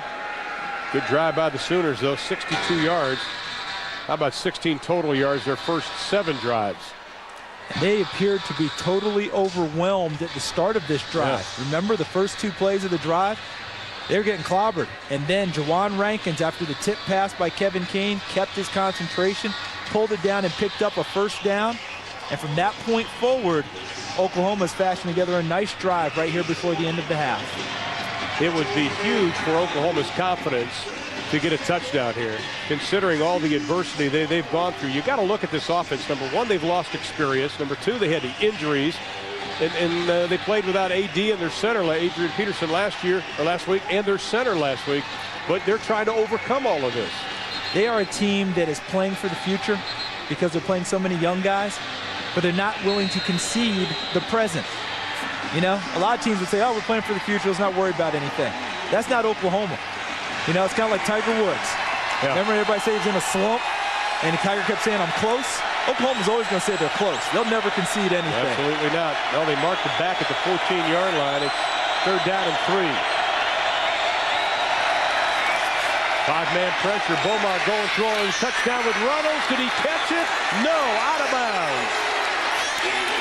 Runnels thought he had it. Nice touch by Bomar on the pass. Nice route by J.D. Runnels, the fullback. Just runs a little out and up to the sideline. Bomar has nice touch, but takes him too far over the sideline. Doesn't give Runnels a chance to come down with the tap dance in. Runnels tries, but clearly out of bounds. Easy call for the official. Oklahoma will try a field goal. It'll be a 32-yarder. It's a fake. They get it to Runnels, or to Russell Dennison, and he does get the first down. Everybody's always talked in the past about Bob Stoops being a gambler. He was there with 21 seconds left in the half. They have 1 timeout left. And do you know the genesis of that play? My guess is that they've seen the scoring opportunity squandered by Kansas. You know, where Kansas has had opportunities and haven't gotten them. Oklahoma knows that Kansas is offensively challenged, and they think a touchdown here is a lot bigger than what it may seem on the scoreboard, as opposed to kicking another field goal. They want to open some space, and Bob Stoops willing to take the gamble and pulls it off yet again, this time with Russell Dennison. Yeah, I think he felt it was worth the risk to try and get 6 here, as opposed to the standard 3. Well, the Sooners have not been where they normally are as far as throwing touchdown passes. Last year at this time they had 9. This year they have 2, and they rank right up there with teams with the fewest touchdown passes, with North Texas, Ohio, and Rice leading the way with 1 each. But you never would expect Oklahoma, no disrespect to those other teams, you'd never expect Oklahoma's name in there. No, I mean, that was the name that jumps out. What name doesn't belong? You know, some of those teams are pure running teams like a Rice, so you don't expect them to throw touchdown passes. Buffalo has struggled ever since they've gone Division 1A. Yeah. You know, you just don't expect it. Kewan Jones now in the backfield. Paul Thompson, the former quarterback, is the wide receiver here on the near side. Bomar looks left, pump fakes, has to go back. Penalty flag is thrown, incomplete. Clock goes down to 17. It's going to be a hold against Oklahoma. No, I think it's going to be defensive. Yeah. It'll look like a keep to lead, maybe? No, I think on the top on Kewan Jones, on Jawan Rankins, trying to get free downfield. That's where I saw it. See, watch. You're right, Ron. Aqib Talib, number 28. See, he's okay until the ball's in the air, but he still has contact with his hands. Yeah. As soon as the ball's in the air in college, you have to get your hands off. That's the penalty against Kansas. Now Oklahoma with 17 seconds left. Ball's on the 5-yard line. 1 timeout remaining for the Sooners, correct? That's right. Or are they out of timeout? No, they're out of timeout. They're out of timeout. So I think this has to be a pass play, not a run play, with the amount of time on the clock. The fake to Kewan Jones to throw into the flag. Gordon trying to tip it. Is there going to be a flag? No. Intended for Jawan Rankins. Gordon was there. Rankins wants the call. And the commissioner came up hurt, number 3, Charles Gordon. My initial thought is he got away with 1. Let's take a look to the far side. Number 3. Yeah, I think he clips him there. I think he got away with 1. The commissioner did. Let's see the bump. See, he's got his hand around the waist and bumps him going through the receiver to the ball. And as a former DB, it pains me to say that. It's the first in 4 years you said it. 12 seconds left for the Sooners. Runnels and Jones in the eye. The blitz, the pass, swatted away by Nick Reed. An outstanding defensive play again for the senior. But there are still 9 seconds showing on the clock. What a terrific play by Nick Reed. Because if he doesn't make this play, it's a touchdown. Because J.D. Runnels is wide open in the flat. But Reed bats it down coming after the quarterback. I said this Kansas defense was undaunted earlier in the game. Yeah, you got to redouble that. I mean, this team, no matter what, continues to fight and scratch and claw. Nothing easy against the Jayhawks. 3rd down and goal from the 5. Thompson and Finley on the near side. Bomar, look out. Pressure comes. This is a Hail Mary, and it's going to be incomplete. Penalty flag thrown in the end zone with 4 seconds on the clock.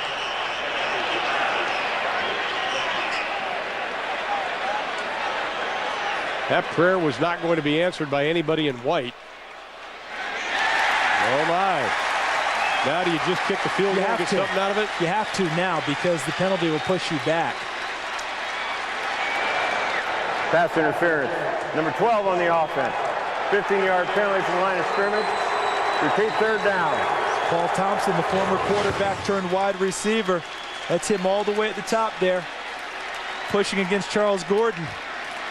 And pushed off, trying to come back for the ball, and the officials detected that. So this is going to be a 37-yarder now, Charles. Cody Freeby will hold it. Both teams have squandered golden opportunities in this first half. Even if they kick it, they wasted a fake punt, a fake field goal. And the kick. It is no good. Last play of the first half. The Kansas defense has done it again. Oklahoma with an outstanding opportunity could not put any points on the board.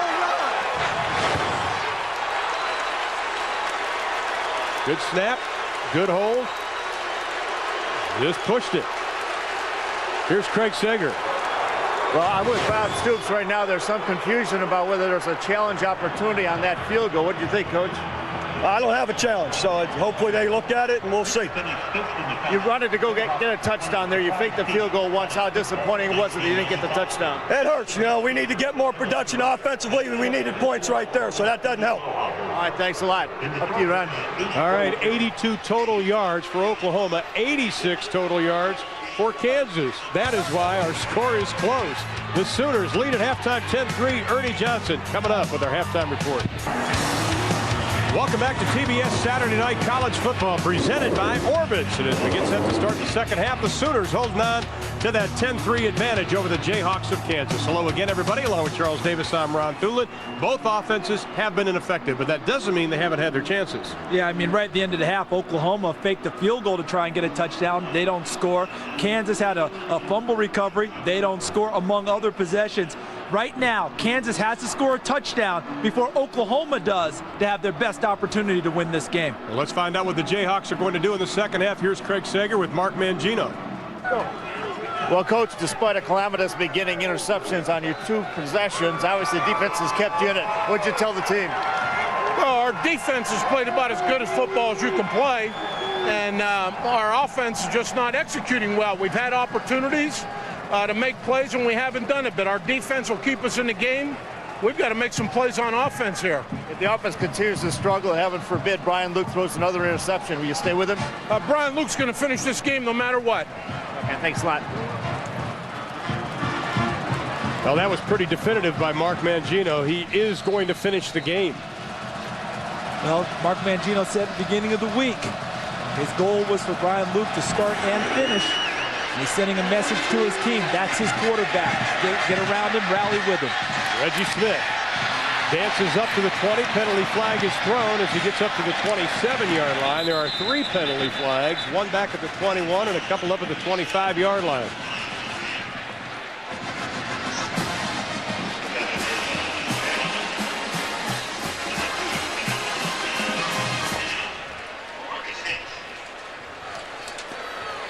Now we'll wait for see what the problem is here with Tom Walker. Here he is.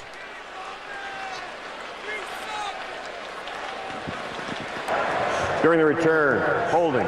Number 5 on the return team. 10-yard penalty from the spot of the foul. First down. Now let's take a look at our halftime statistics, and it's not pretty when it comes to the offense, Charles. Well, I mean, nothing looks good on the yardage. The turnovers, 3 against Kansas, 1 led to the touchdown for Oklahoma. Penalties not good. Look at the red zone.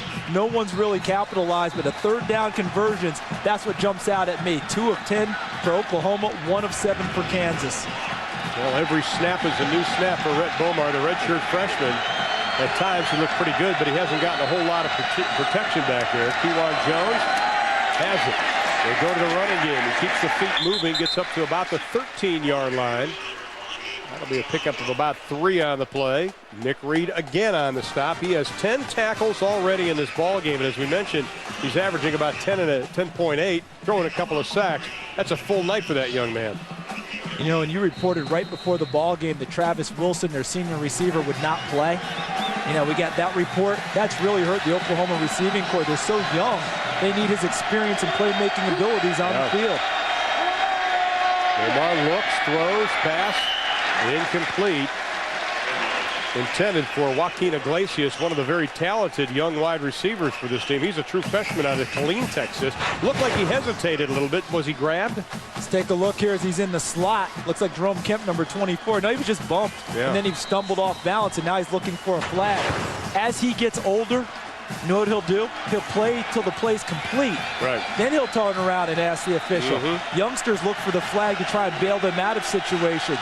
That's just a matter of growth for a true freshman. Again, this Kansas defense doing an outstanding job. 3rd down and 7 for the Sooners. From the shotgun, they rush 4. Here comes the pressure. Bomar into the flat. Intercepted at the 25-yard line. Charles Gordon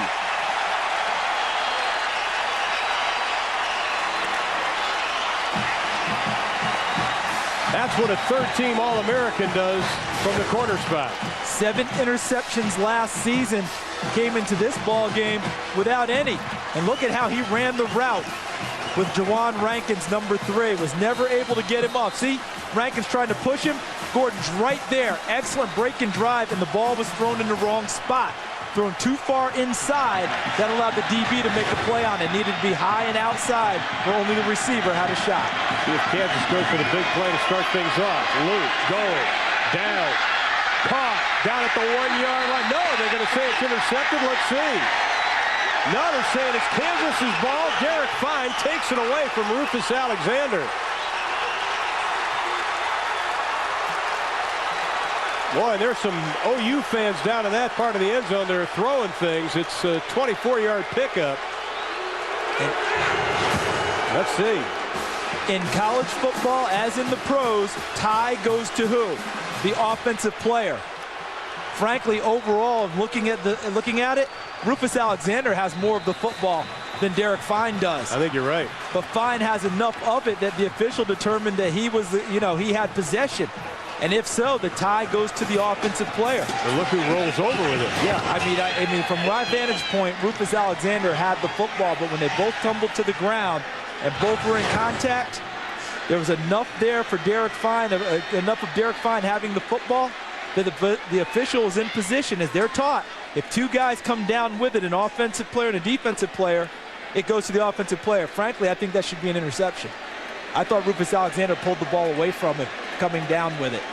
So, I mean, he's got a defense, but I think that the ball should be Oklahoma's. I think a lot of people are asking, Charles, is this a reviewable play? You can see Coach Mangino on the left and Bob Stoops on the right. They're wondering about it, but they're not reviewing it. The ball is going to be at about a half-a-yard line. It's not a reviewable play, I guess, or they were just certain about it. Look at it again. Oh, they are reviewing it.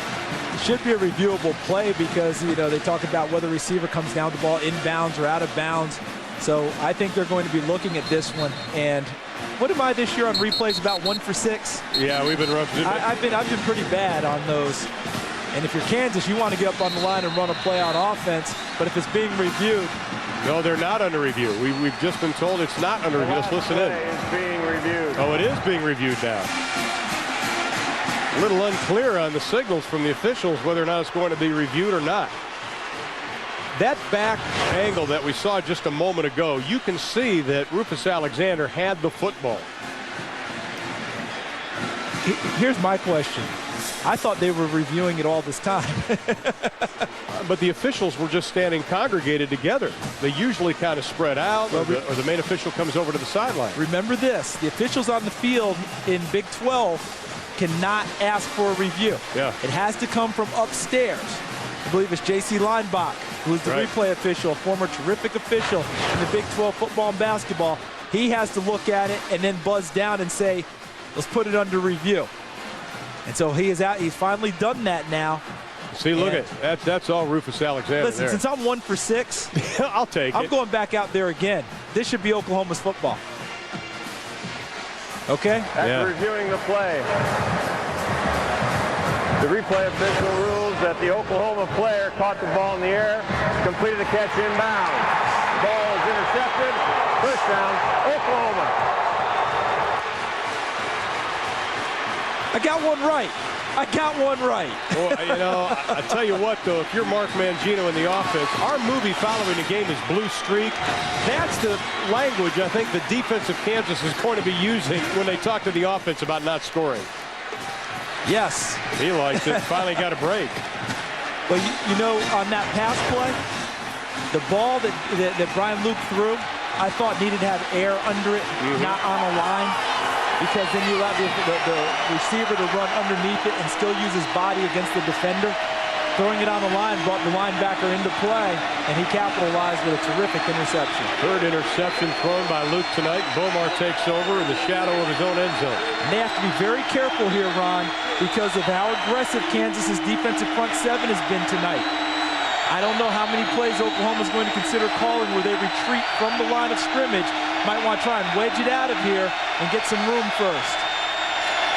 They're going to throw it. Bomar's pass complete to the tight end, John Finley, and he gets up over the 15 to the 18-yard line. Pretty gutsy call by Oklahoma. How about Chuck Long? Now that's the Chuck Long that we've known for a number of years. John Finley looked like he was coming inside the block, faked the block with a stutter step, and then got into the flat. And Rhett Bomar with the play-action fake hits him. You're right, a gutsy call by Chuck Long, but a good one because he knew Kansas's defense was primed to stop the run inside. And they go back to the run. Pickup of about 1.5 on the play. Kewan Jones again, a senior out of Tulsa, Oklahoma. You know, and he's played a very valuable role the last 2 years. I think it's been understated. He's been really Adrian Peterson's mentor, especially last year. That is so valuable when you have a youngster with all the hype and publicity that Peterson has had. Could have had a lot of jealousy when Adrian Peterson hit campus. But Kewan Jones understood and maintained a level head and still gave his best efforts. Haven't seen much of Bomar in the quarterback run game yet tonight. The blitz by Kansas, the pass complete up over the 35-yard line to the 37-yard line. Paul Thompson, the man that Bomar replaced at quarterback, with the reception, picks up 16. This is a play where Oklahoma's receiver helped his quarterback greatly. This is what Kansas is missing right now. Their receivers need to help their struggling quarterback with some big plays downfield. Derek Fine needed to rip that ball from Rufus Alexander. Didn't happen. On the other end, Paul Thompson helps out Rhett Bomar and gives them a first down. His first catch tonight.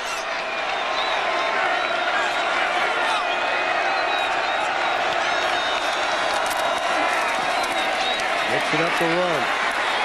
Kewan Jones again. Up over the 40-yard line to about the 43-yard line. That'll be a pickup of about 6 on the play. Be 2nd down and 4, and again, a good chunk on that first down. Well, 2 things are running through my head right now. Number 1, at halftime I said Kansas needs to score a touchdown before Oklahoma does because neither team has generated much offense tonight. They can't let the Sooners get away. Number 2, you wonder how long Kansas's defense can hold up without finally breaking, considering how much they've been on the field tonight. A good defensive surge by Banks Floodman, the senior out of Wichita, Kansas, coming up to make the stop. That's his 5th of the night. You know, we talked to Nick Reed, and we said, who's the one guy, if you're going down a dark alley, who are you going to go with? He said, Banks Floodman, he's nasty. And his reputation is he's like a big kid, always cutting up. But as soon as he crosses the line, that goes away. And he's played awfully well this season, his senior year. 3rd down and 6 for the Sooners. The Kansas defense has been strong. 3rd down against Oklahoma, holding them to 2 of 11. Nickel package again in for Kansas. Look for their pass rusher. Right there, Brandon Perkins. Bomar going deep down the far side. Incomplete. Penalty flag is thrown. Aqib Talib was the defender. Which way does it go? They're both pointing at each other. And it looked like Malcolm Kelly was trying to get some kind of position. I have a feeling it's going to go against the defense. Pass interference. Number 28 on the defense. 15-yard penalty from the line of scrimmage. Automatic first down. Aqib Talib, number 28, has good position on Malcolm Kelly, watching into the helmet. Now as he looks back, unfortunately for him, what he wants to do is get his hip in contact with Malcolm Kelly and look back over his inside shoulder for the ball. He looked backwards, and then as he stumbled, he's reaching and grabbing Malcolm Kelly. That forced the penalty. Got himself out of balance and put himself in a tough spot. And the Sooners started again at about the 2-foot line. The 3rd penalty of the game for Kansas. Dante Hickson now in the backfield, and Bomar will go from the shotgun. Hickson, you can hear the pads pop, able to get down to about the 43. You look at this Oklahoma offense, it's kind of a wishbone split T kind of thing we see every now and then, but they've added dimension running the ball with Bomar. But people can't forget, there was a runner before Bomar that nobody thinks about how good of a runner he was at quarterback. A young man by the name of Jason White. Everyone remembers the devastating knee injuries, but Jason White was the last quarterback to run for over 100 yards in a game at Oklahoma. He did it in 2001 at Kansas, 117 yards rushing that night.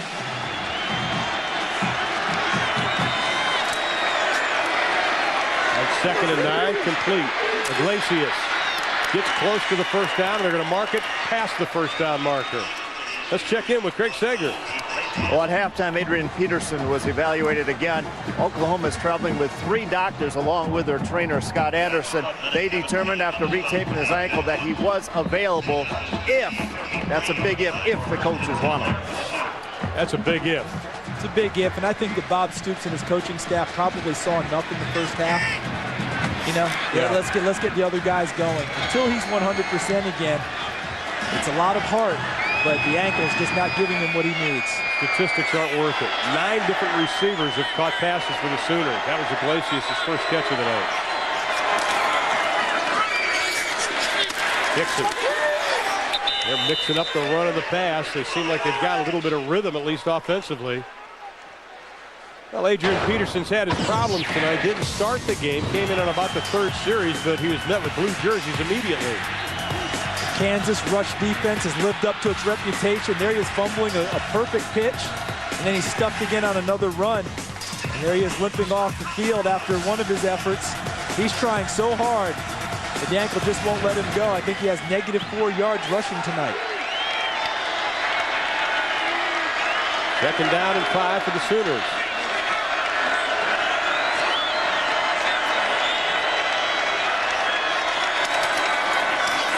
Dixon, penalty flag thrown right in the middle of the pile. He gets close to the 25-yard line.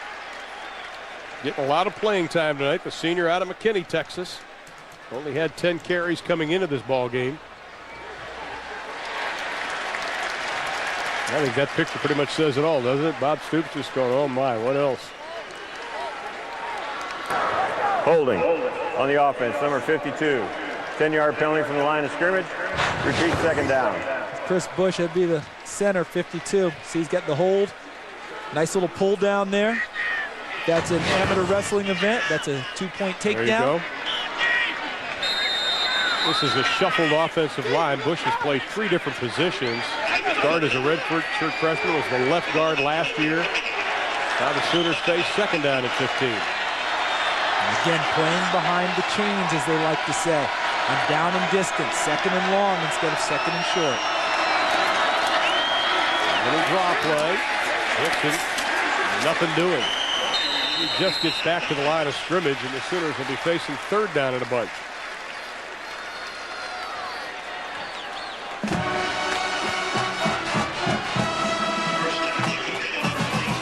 Our 1st and 10 line is brought to you by Napa. And the Sooners need about 15 to get to that line. Ball's now on the 38-yard line on a drive that started on about the 2-foot line. It's the 9th play of this drive. Six defensive backs on the field now for Kansas. They've even taken out the linebackers. Got a different one in. And they rush 5. Bomar feels the pressure, throws, pass is caught. Thompson has it taken away by Gordon.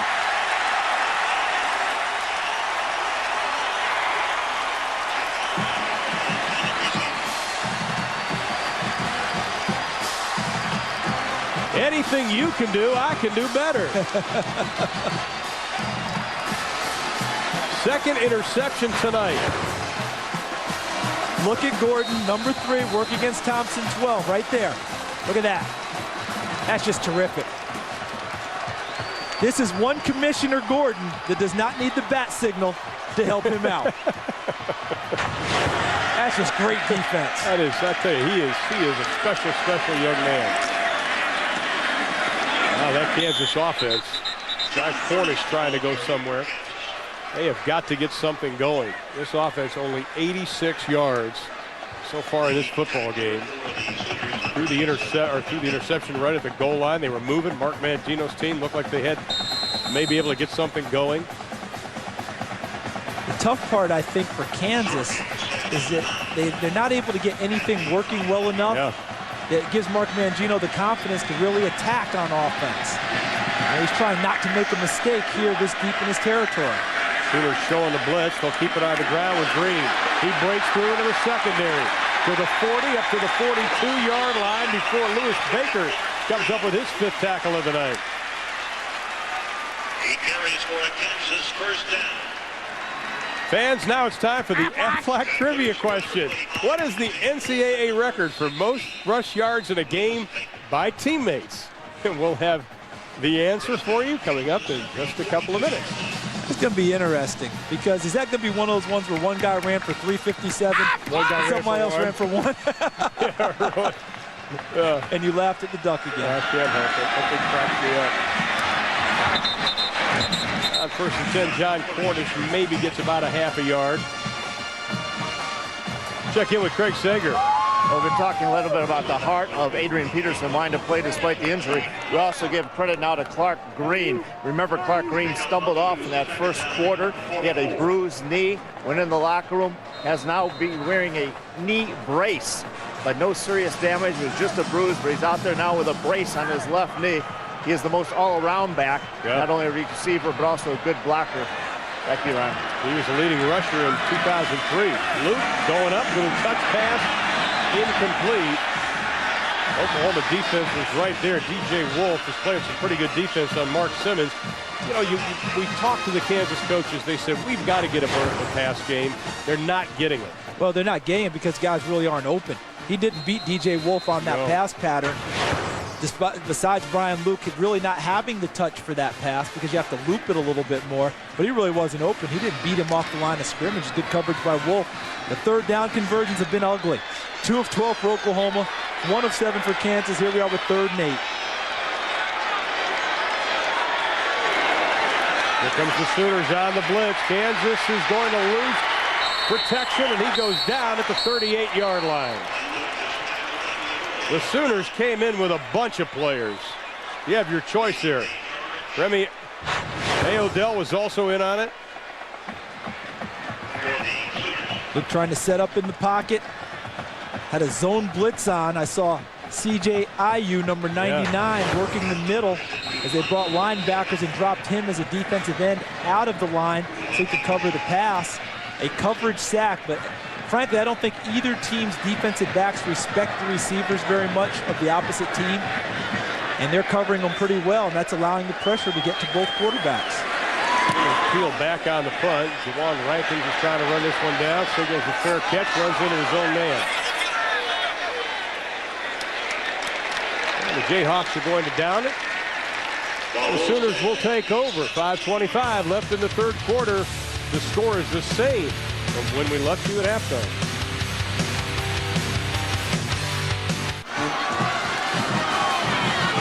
Welcome back, and our Aflac Trivia question once again. What's the NCAA record for rush yards in a game by teammates? Stacy Robinson, Northern Illinois, and someone. Taking a guess. Tony Sands and Chip Hillary at Kansas. Well, Tony Sands had 396 in that game, by the way. So, way to jump in there, Chip. That's right. Bomar on the keeper, nothing, and he is hog-tied up at the 12-yard line. Kevin Kane, he has 8 tackles tonight. These linebackers, 18 and 6, 24 tackles amongst the 3 of them. And they have to give a lot of credit to their up-front guys. Charlton Keith, number 99, James McClinton, 93, Tim Allen, 90, Jermile Ashley, number 97, with help from Rodney Allen, 92. The reason I say that, they are keeping the offensive linemen off the linebackers, allowing them to run free to the football and make plays.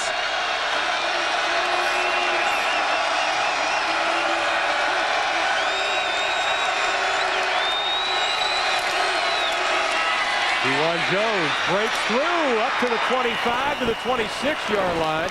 Be about a yard short of the first down. Banks Floodman on the stop. That's the explosiveness we saw a couple years ago from Dewan Jones.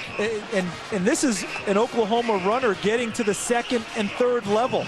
We talk about this a lot on our broadcast. The first level is the defensive line, 2nd level linebackers, 3rd level secondary. The Oklahoma runners have not seen the 2nd and 3rd levels very often this evening. It's a 3rd down and just a yard to go. Penalty flag, hang on, we're going to stop everything. That play doesn't count, do-over. Tell that to the running back who just got hit by 5 people. Yeah, somebody say, hold on here, gang.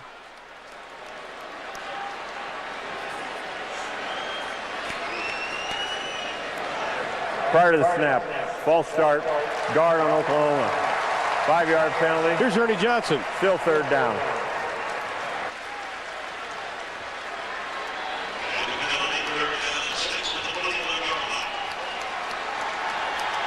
By Energizer. Keep going. And you keep going too, Ron. And you too, Charles. I'm going to do that. And the Sooners are going to try to keep going in a minute because we've got a timeout with 3:45 left in the third.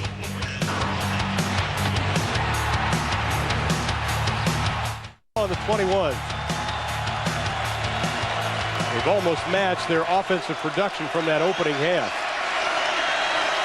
Over 54,000 here at Arrowhead Stadium, along with Craig Sager and Charles Davis. I'm Ron Thulin. You see what he's done on third down tonight. They need 6. They've got 6, and then some. Over the 30, up to the 34-yard line, just blowing through the defense. Again, it's T.Juan Jones. Rodney Allen coming up to make the stop. Chuck Long decided if Kansas was going to go with a nickel package and run a zone blitz, I'm going to run right at it. And he ends up picking up a first down. Kansas prepared for the pass. Oklahoma that time won a little bit of chess match between Chuck Long and Bill Young, the defensive coordinator of Kansas. And offensive line of Oklahoma starting to do something now. Jones again. Skips up to the 35-yard line. Pick up about 2 on the play.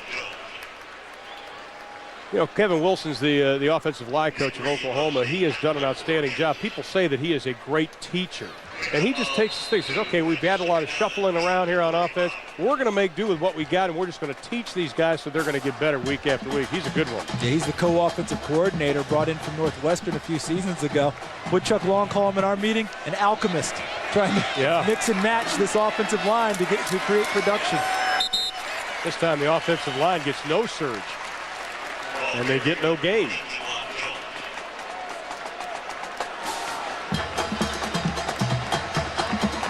Look at all the different players on there. Messner, junior from Frederick, Oklahoma. J.D. Quinn, redshirt freshman.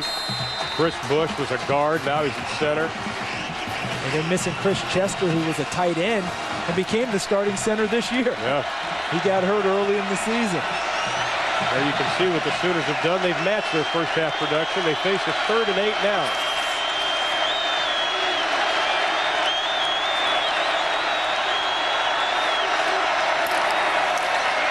T.Juan Jones, this time that Kansas defense has been on the field a lot here in the second half. Does a good job holding them up after a pickup of about 2 on the play. The Sooners are going to be forced to kick this away, and the wind is actually starting to pick up here at Arrowhead Stadium. You fool Kansas once with running the ball on 3rd and long against their nickel package. You don't fool them twice. That time they came after the quarterback but still kept their gap responsibilities and shut Oklahoma down and forced the punt. He's dangerous right there. That man, Charles Gordon, we saw him fumble a punt against Kansas State, but then he came back and had a couple of returns that were outstanding. He has the ability to break it.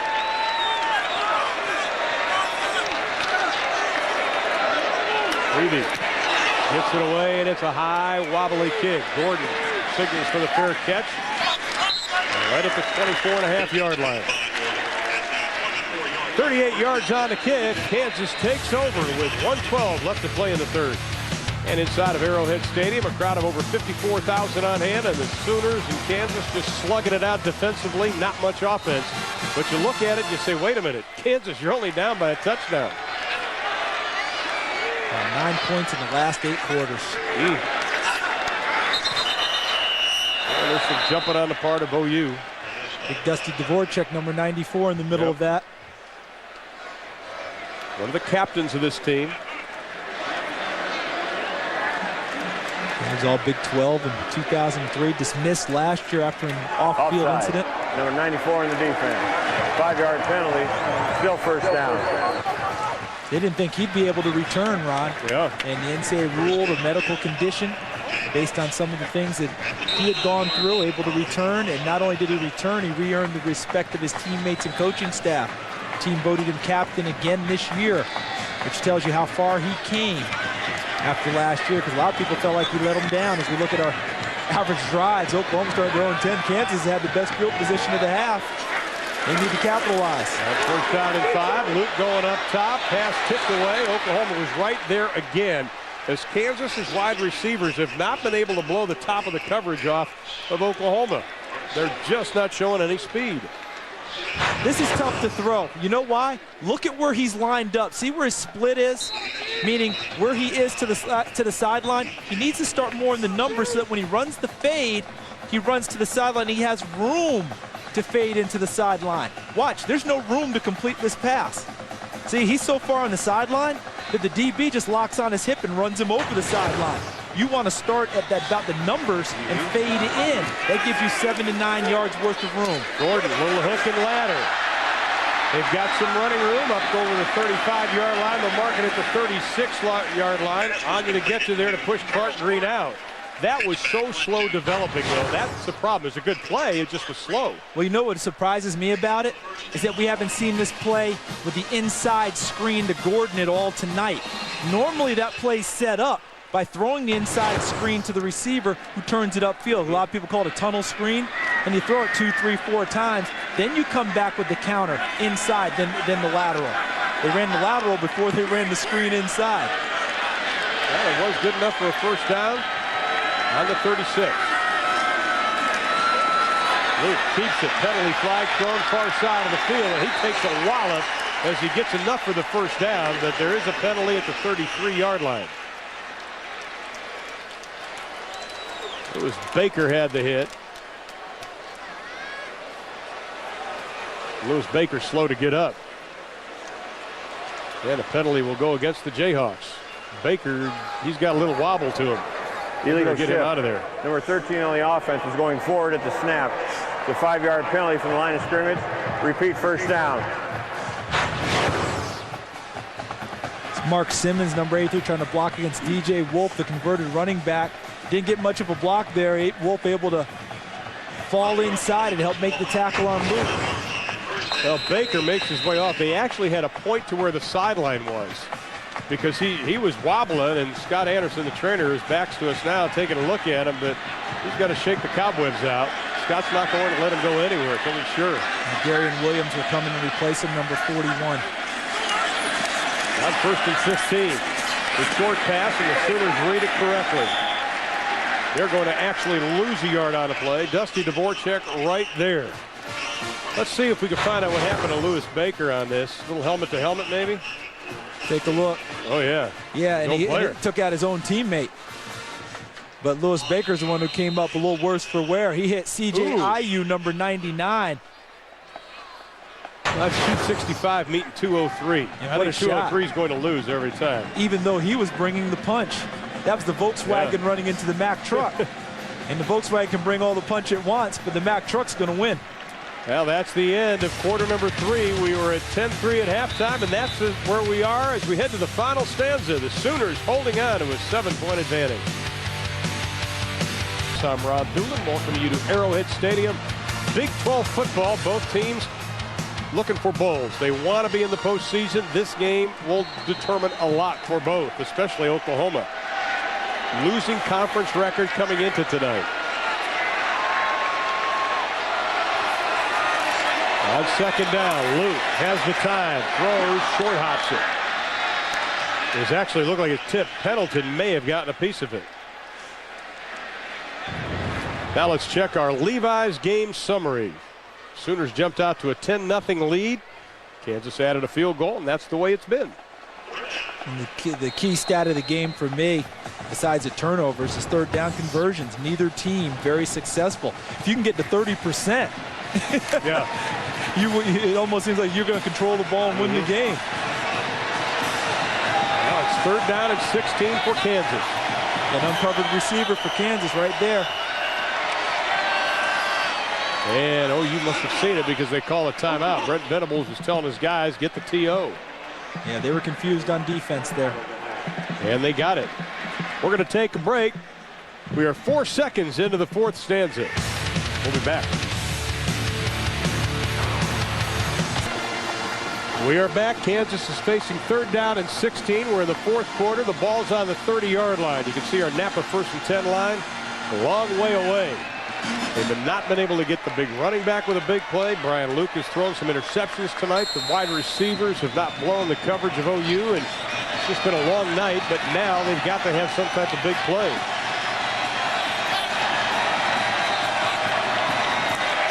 The Sooners rush 3, a little shovel pass. Oklahoma's right there. They'll get back to the original line of scrimmage with John Cornish, but that is it. Here's Craig Sager. Well, after that helmet-to-helmet collision, Lewis Baker was ushered off the field and was sitting on the bench with the team doctors when he looked up and saw the defense out on the field. He thought he should be out there, got up and started to run on the field when trainer Scott Anderson took his helmet away. He then talked to him. They're still discussing on the situation. Baker had no idea what happened or anything about the collision, so they took his helmet away. He tried to talk to Coach Stoops about going back in. But as we can see, I don't think the training staff is going to allow that. Well, the old Jerry Schmidtstander is going to let him get back in. Yeah, this is the strength and conditioning coach. You're not getting past Schmidt. Oh, great kick. Oh, Rankins fumbles it. Recovers it, though, himself. But it's back at about the 8-yard line. Now it's time for the Fan Rant, brought to you by Kia Motors. About over 5,000 people made it up from Oklahoma for this football game, but now they find their Sooners with their backs against the wall. They can't afford to make a mistake here.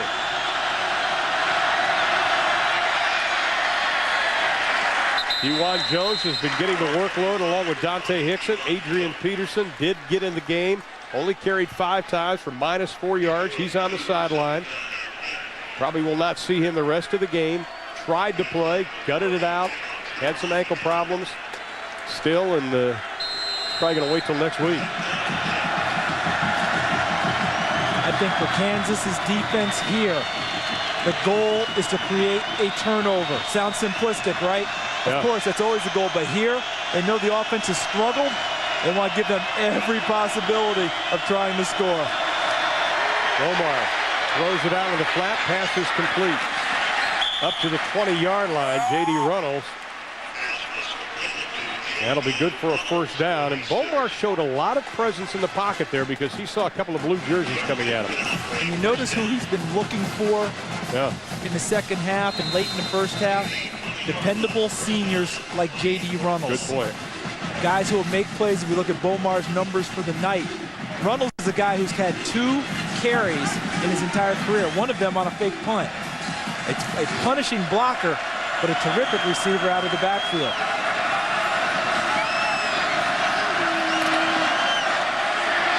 Jones. This Kansas defense continues to hold Oklahoma on running. Let's go to Atlanta. Here's Ernie Johnson. Yeah, Ron, a couple of unbeaten teams are finding themselves struggling tonight. FSU is 5-0, and they're playing Virginia. And that's a nice snapshot of that game, and I can tell you that Wally Lundy scored from Marcus Higgins on it. Meantime, Washington State is leading UCLA 38-31. That was fun. It went very smoothly, I think. Back to you. Coming up at the end of the game, Ernie will have slides of his recent vacation. The Sooners on 2nd 11. Bomar's pass high, still brought down. Jawan Rankins. He took the ladder, went up about 5 steps, pulled it down, and that's going to be close to a first down. It's the same young man who recently muffed the punt before he was able to get on it. But here's another example of a receiver helping his quarterback. The ball was thrown well, but it was a ball that the defensive back could have made a play on. The receiver went up and took it before the defensive back could get there. Nice catch by Jawan Rankins. A first down for Oklahoma. It helps them with field position. More catches tonight than he had in the previous games this season. And they go back to the running game. Up to about the 33-yard line. That was a first down, by the way. Kevin Kane has 11 tackles. Nick Reed's got 14 tackles plus a couple of sacks. These guys have got to be hitting that part where your body starts to get real tired. You remember last year playing Oklahoma, I believe it was a 14-10 game as we look at the rush yards allowed. They're about at their limit. But it was a 14-10 Oklahoma lead at the end of 3 quarters.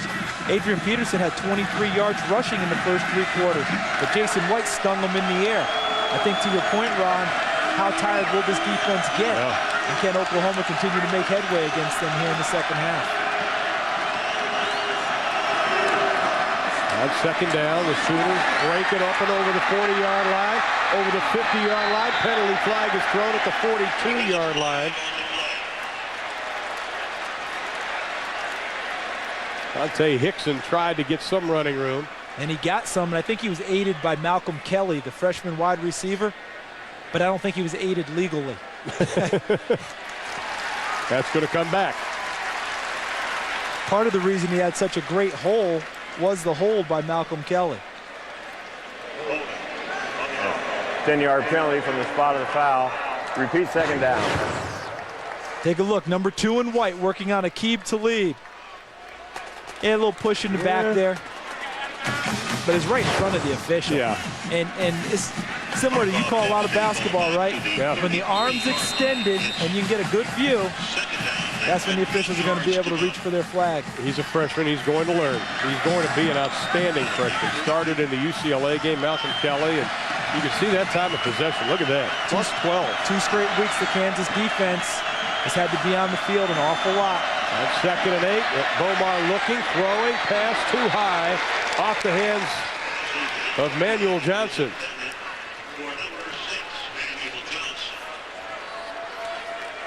Our 1st and 10 line is brought to you by Napa.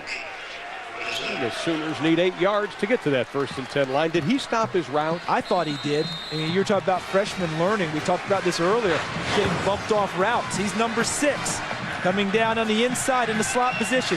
Small bump. See how he got that little stutter step there? Yeah. If he keeps running, he runs to the football. Rhett Bomar threw to the spot that he thought he would be.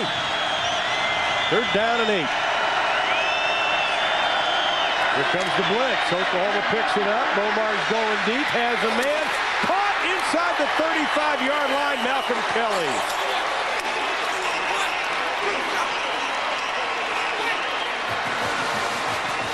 His only reception coming in tonight was against UCLA. I talk about making up for the holding call. Ronnie Amadi, number 17, has position, is running at the hip inside. You know, what's the problem there? Never makes a play on football. Yeah. I mean, it's one thing to run with a guy. Coach is like, oh, that's fine. But eventually you have to finish the play. And look at Rhett Bomar. That's a huge play for the Oklahoma offense and the confidence of a young quarterback. Longest offensive play tonight, that covered 41. Bomar going up again. Has a man right down the middle. Incomplete. In and out of the hands of Johnson. Boy, I think Rhett knows he had that one. And you know what the next level of growth is for Rhett Bomar? Being able to freeze the safety in the middle so he can't come over and make a play on the ball before delivering.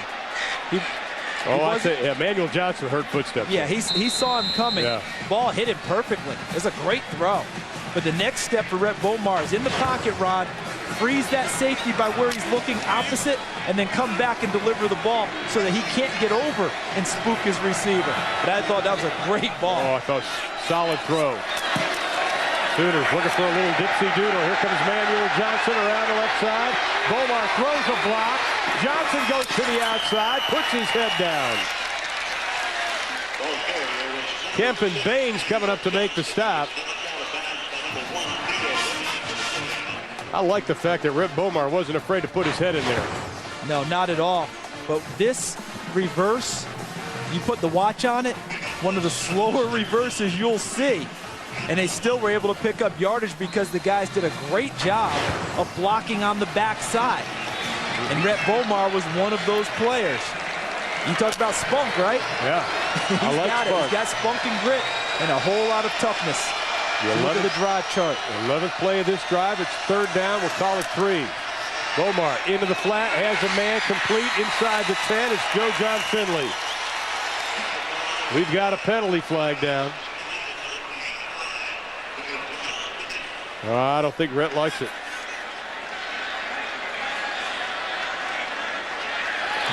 Got a guy down illegally, right? Legal receiver downfield. That guy must be pretty quick because that play developed fast. Ineligible receiver. Downfield, number 59 on the offense. 5-yard penalty from the line of scrimmage. Repeat 3rd down. See, that would be Brett Rail, number 59, the offensive lineman, as we run this play. Let's see who got downfield, where he came from. Right there, that's him. You know why? Because the ball wasn't thrown behind the line of scrimmage. Yeah. Linemen can leak downfield on screens if you throw it behind the line of scrimmage. If it's beyond it, then it's a penalty getting downfield. 3rd down and 8 for the Sooners. Rail going for the end zone. Touchdown, Oklahoma, Malcolm Kelly.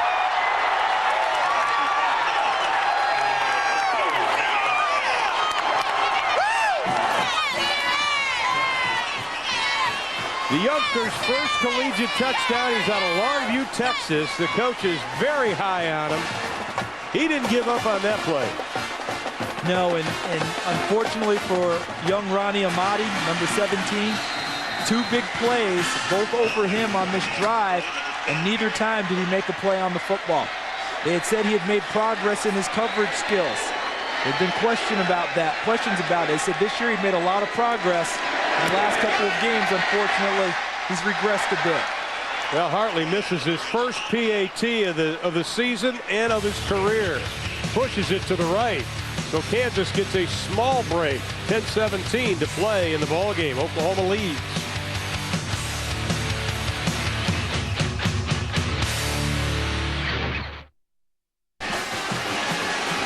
Let's look at that touchdown again and see what happened. It looks like Amati gave up on it. Yeah, and I'm wondering why. He's in good shape right there on the jam. Now he's turned, running at the hip, looking inside, and then look how he looks back away towards the sideline like he thought the play was over. I don't know if he was back looking for a call on a push-off or what have you, but that's an obvious example of you got to play the play until it's over. Then you look to officials. Did lights get him? I'm not sure. I want to give him every out and every opportunity, but two big plays on that drive were over him, and that's rather unfortunate. And I think I come back now to my prediction at the half. Yeah. Kansas needed to score a touchdown before Oklahoma did. The defense had been doing so well holding them at bay, and now this is a big bulge for the Sooners. It's been a long time since Kansas had the football, and they're going to get it here. Up over the 20 to the 25-yard line as Higgins, as the penalty flag comes flying in at the 18-yard line. This Kansas offense has got to do something. Only 24 yards in the second half, and they're going to be backed up when they start again.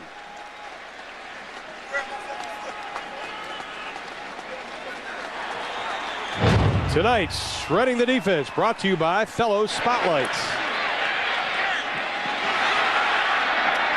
And Gordon has done just that. He's done a little bit of everything. A couple of interceptions, good-looking return.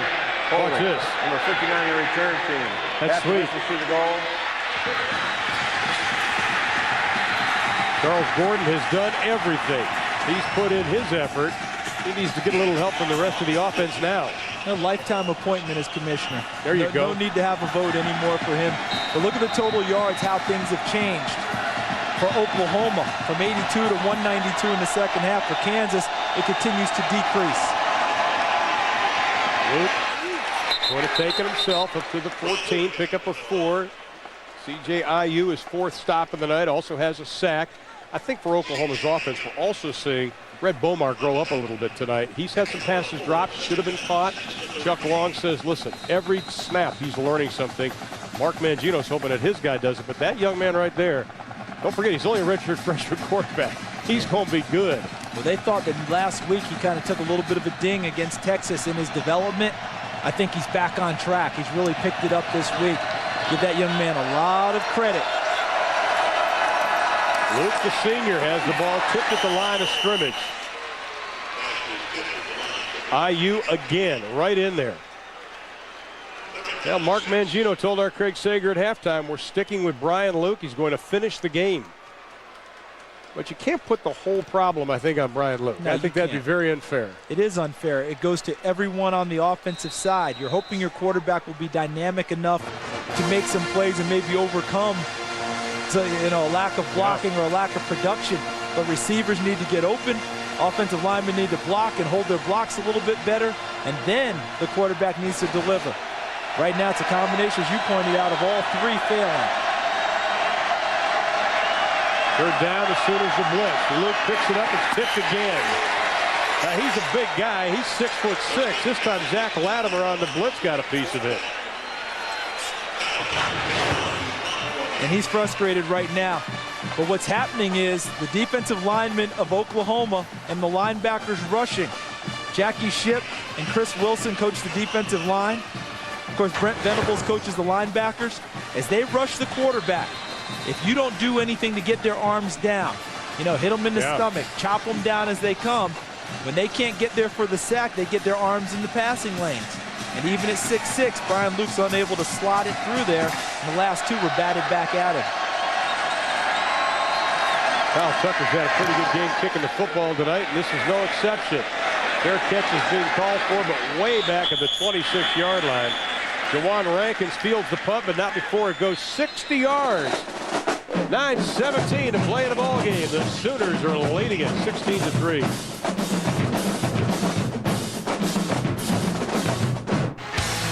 Welcome back to TBS Saturday Night College Football, presented by Orbitz, along with Charles Davis and Craig Sager, Ernie Johnson in Atlanta. I'm Ron Thulin. Welcome you back to Arrowhead Stadium, where Kansas, this is supposed to be a home game. It's a neutral site, though. Their quarterback, Brian Luke, has had some problems tonight, not getting a lot of help. But it's the Oklahoma defense, led by Dusty Dvorak, that has really stepped up to the challenge and has stymied that Kansas offense. If I saw him staring at me, I'd get stymied, too. Juwan Jones hit by Tim Allen. That's Allen's first tackle of the night, the senior out of Carter High School in Dallas, Texas. They call him the old man of the group. He's a fifth-year senior. He's small, but he's tenacious. Coach Young says, I like this young man. He gives everything he's got on the football field. I don't think there's any quarrel about any effort a defender is given for Kansas tonight. There may have been some plays that didn't go as well as they wanted to, but the effort from the Kansas defense, it's been exemplary. Well, keep it on the ground with Jones. There's a great game going on with UCLA. Here's Ernie Johnson with an update. And, of course, we saw UCLA last week. We saw Drew Olson, what he did against Cal. And next week, we're going to have UCLA and Oregon State, a big upset win tonight over Cal. They'll be meeting from the Rose Bowl in Pasadena. That'll be coming your way next Saturday right here on TBS. Bomar lofts this one into the flat, caught over the 40-yard line to James Bubba Moses, the senior tight end out of North Shore High School in Houston, Texas. That's his fourth reception of the year, first tonight. Nice throw by Rhett Bomar, too. Double sideline route. Had it back in the short flat, running James Bubba Moses, the tight end, lofts it in between the defenders. And Moses hanging on after a big hit from Rodney Fowler, the free safety. That is 10 different players have caught the football tonight for Bob Stoops' offense. I guess that's a good thing. Looks like Rodney Fowler may have gotten hurt on that play. I think he just went out of the game as John Fidley now goes in motion. Dante Hickson lowering his shoulder, gets up over the 45 to the 47-yard line. Well, this is a good game if you're Adrian Peterson. You didn't do a whole lot, but you're getting some rest because, as we mentioned, bowl implications on the line. The Sooners still have a lot of football left to be played. You got a quarterback growing up. You're going to need this guy down the stretch. And they're getting production from the other backs, Kewan Jones and Dante Hickson. So if you're Oklahoma, you're looking at how long will it take to get Adrian Peterson's ankle ready. You might need to shut him down for a while. As they say, I'm not a doctor. I don't need to play one on TV. But Oklahoma's going to be looking down the road about getting him right. Hickson blows over the line, over the 40. It's a foot race down to the 30-yard line. Ball was carried by Dante Hickson. 23 yards on the scamper by Dante Hickson. That's his longest of the year. And let's give a little credit now to the offensive line of Oklahoma. They had so much trouble running the football. At one point, I called them overwhelmed. But watch how they work here. A simple zone play. Shashan, number 70. Look at Bush, 52, dominating inside. Brett Rail, number 59, who's come into the ball game and produced. I think what's happened now is that Kansas's defense has been on the field so long that Oklahoma's offensive line has really started to take over. Because you know the Jayhawk defense has to be exhausted out there. 31 minutes for offense, Oklahoma, 19 for Kansas so far. Penalty flag thrown. Kewan Jones fights his way down to the 25 and is ushered back. This is like last year. Oklahoma struggled for 3 quarters and just wore Kansas down. And this year what's different is that last year Oklahoma illegal participation against Kansas. Too many guys running in and out on defense. Now the Oklahoma Sooners, 3 of their last 5 games. Let's listen into the call. Substitution infraction. Number 27 on the defense did not get off the field. 5-yard penalty from the line of scrimmage. First down. Well, 3 of the last 5 games for the Sooners are at home, but October 27th, next week, no pushover. Guy Moore's done a great job at Baylor, but he still has to play at Nebraska and at Texas Tech. That's not going to be easy. No, Texas A&M at home almost beat them last year down College Station. Of course, Bedlam. Seems like anytime Oklahoma has a decided advantage or appears to be the favorite, Oklahoma State jumps in there. But to finish my point about last year, Jason White threw for nearly 400 yards in this game last season and 3 touchdowns. This year, not the same as you look at Oklahoma's opponents who have beaten them 14-1 coming into tonight with a combined record. That only loss going to TCU. Yeah, in a stunner against SMU. Now the Big 12 is right now Texas in the driver's seat as far as the South is concerned, but they are going to collide obviously with Texas Tech coming up, and Colorado got whacked today. That puts Missouri right back into the picture, and don't count out Nebraska. I think Iowa State has to be the most disappointed. Dan McCartney's done an outstanding job there, and it's just a couple of disappointing losses for him this season. Yeah, they were one of the teams that was picked to win the North. Colorado kind of seemed to be the overwhelming one, but a lot of people said Iowa State could be it. Missouri bouncing back after a disappointing season last year, getting a big overtime win today. Sooners back on offense. Hickson nowhere to go. On second down, they only needed 3. Got pushed back a little bit. Let's check in with Craig Sager. Well, I talked to Kevin Wilson at practice this week. He put a lot of work on the old sleds, things you normally see in August on those two-a-days, but he said he was not happy with the offensive line, especially the seniors. He said, however, they were making improvements. Their best grade so far was last week. He said, I gave them all a little over a 70. I said, a 70, is that passing? He said, for this group it is. I said, what Jamal Brown, your Outland Trophy player, what did he usually grade out? He said, I only gave him an 80. He's tough. I'm not taking any class Kevin Wilson's teaching. No. Bomar fakes to nobody, throws out of the flat. Nice defensive play by Kansas. Good job reaching over the top by Aqib Talib. Terrific coverage right there on the hip. Able to reach over and bat the ball away. Now this Kansas defense allowing the fewest points since 1976. They've done a great job tonight. Even though they've allowed Oklahoma 319 yards, all but 80 plus coming here in the second half.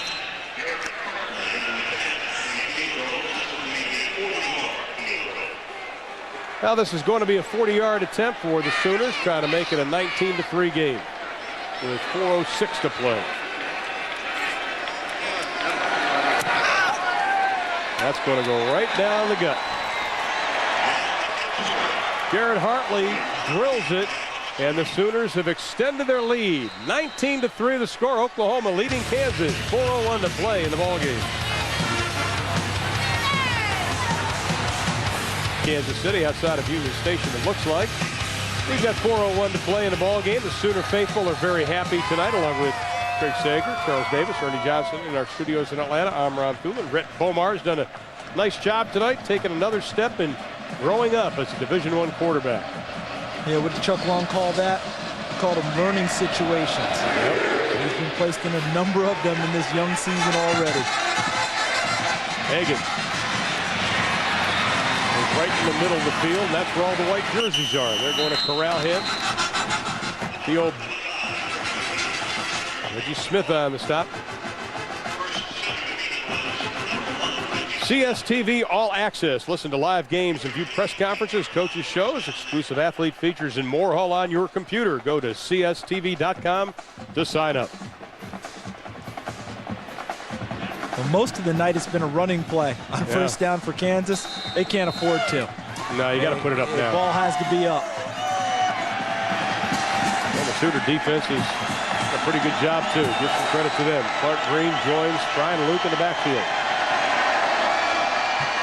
Sooners only rush 3, and they break down because they saw what was coming up. Clark Green, the pass is off to the side and low. Dusty Dvorak is the one who put all the pressure on. Now our Orbit's keys to the game at the top of the show. Here's how they've stacked up so far. Yeah, you know, Brian Luke, 10 of 26 passing. 3 interceptions in the ballgame. Never got into a comfort zone. Spread it and shred it.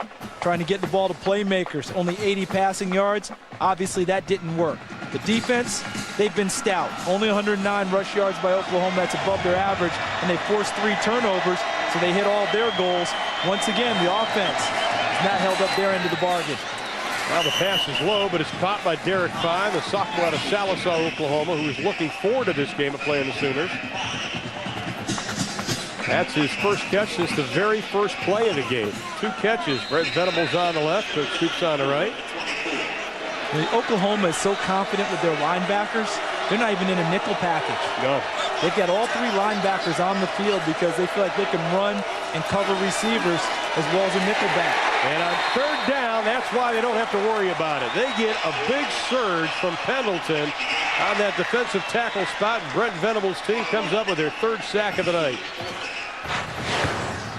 Pressure will come from the left side of your screen, number 68 in white. And frankly, he didn't get blocked. I've said this a few times before. See him coming right at you? If you are an unblocked defender and the play is in your area, you should make it. Yeah. And Carl Pendleton did exactly that. Carl Pendleton, the former yell leader at OU basketball games. Kelvin Sampson probably liked him down at Lloyd Noble. All I know is if he told me to get up and yell, I'm up. I'm up. I'm there. Don't worry about it. Didn't matter if I was room for OU or not. I was at that moment. Tucker has done an outstanding job tonight. Ball hits at the 40, gets a pretty good roll with inside of 2.5 to play. They'll mark it dead at about the 27-yard line. 58 yards on the kick. Now it's time for Tough in the Trenches, brought to you by Yamaha ATVs. And what the Sooners did in the second half was run the football. Yeah, and at first the gains weren't, terrific gains, but they just kept going and just kept pounding the rock and pounding the rock. And eventually the attrition and fatigue set in on the Kansas defense, and the runs got to be better and better. Kewan Jones, number 20. Dante Hickson, number 35. Those runs became, 2- and 3-yard gains, 1-yard gain, and then the explosion runs began to happen. 8, 10, 12-yard gains. And the Sooners only have to run down 2:23. I'm not sure what happened there. I think he was tripped by his fullback. I think Dane Zaslow trying to get started, took out the quarterback. Watch, number 40 in white going to do his assignment. Actually, it wasn't him. No, it's 50. It was number 50 in the middle, John Cooper. How did he get away from Sonny Lubick up there in Fort Collins, Colorado? Sonny's asking someone who's recruiting that area the exact same question. Yeah, we've got a timeout. And Bob Stoops, he's pumped now. He likes this. He knows this team isn't that far away. Now, they're not going to win a national title. Chances are they're not going to win a Big 12 title. But he knows they're close. And he sees progress that the basic person doesn't see. You watch the game at Texas, you say, okay, we played without Adrian Peterson. We're not a very good team. Travis Wilson also there. But Stoops and the coaching staff, the one thing we noticed this week, extremely positive, and all the coaches we talked to said it's because of that man right there. He pumps up the coaches just as much as he does the players. And they're used to working young players into the lineup. As we look at the numbers here, 15 first-year players on the 2 deep, 5 freshman starters versus Texas, 3 true freshmen, only 4 freshman starters all of last year. They're used to working them in, but mainly kind of like one at a time with veterans who are out there that can teach and guide these youngsters. They don't have as many veterans out there running around. If you're starting 2 true freshmen at the safety positions, that's difficult. Why? Yep. The safeties generally call the checks in the defense, change the coverages, recognize things. True freshmen aren't going to recognize defenses as well as veteran guys, and the corners are unable to help. DJ Wolf is a converted running back just learning to play that position. Don't forget, since 2000, they have the most wins of anybody coming into this season. Stick around for the Dodge post-game report. Ernie Johnson is going to catch you up on all of today's action, including that incredible controversial finish between USC and Notre Dame. 8 undefeated teams were in action today. A couple of them dropped by the wayside, and of course, the no-huddle highlights. And Ernie's going to stay there until that UCLA game is over. Yeah, I know Ernie's really sweating out the Georgia Vandy game. But I'm not bitter about his dogs taking out my Volunteers. Not a bit. Now, Washington State, we understand, is up 3 in overtime. We'll keep you posted on that score. Of course, UCLA next week will be on our air again. An outstanding game last week we had on TBS. They'll be taking on Mike Riley's Oregon State squad. That'll be coming up next week, 7 o'clock Eastern, right here on TBS. It's been a long night for this Kansas squad. Can't fault their defense. No, not at all. Nothing but applause for the Jayhawks defense tonight. They've got my admiration.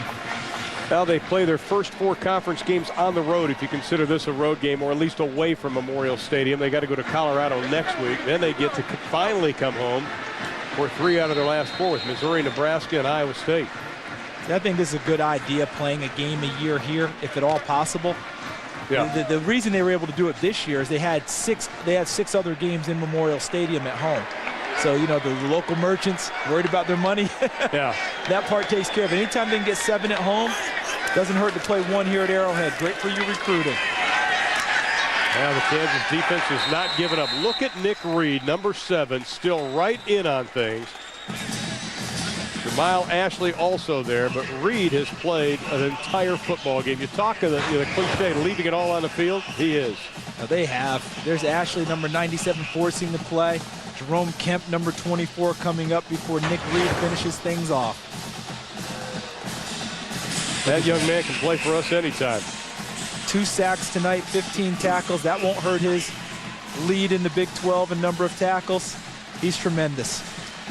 Well, of course, last night was Midnight Madness around the country, including Kansas, as the men and women's basketball team officially open it up with the 21st annual Late Night in the Fog at Fog Allen Fieldhouse on the KU campus. Fans were treated to a night of entertainment, including dancing, skits, and inter-squad scrimmages put on by the men's and the women's basketball team. And Bill Self's got a little rebuilding year, and you know you're old when guys you used to cover are now coaching. You covered him in high school with Coach Self. I wasn't going to say anything. No, well, I did. Billy's killing me. That's not a very good kick. The Sooners will mark it at about the 45-yard line. What is it, long quarrel? They said it's late night at the Fog. Yeah. It's 7 o'clock. Oh. All right. What do they call late? Nothing. The highlight to me was watching Tubby Smith start to dance in the middle of his huddle at Kentucky's late Midnight Madness. That'll go down. American Bandstand, it wasn't.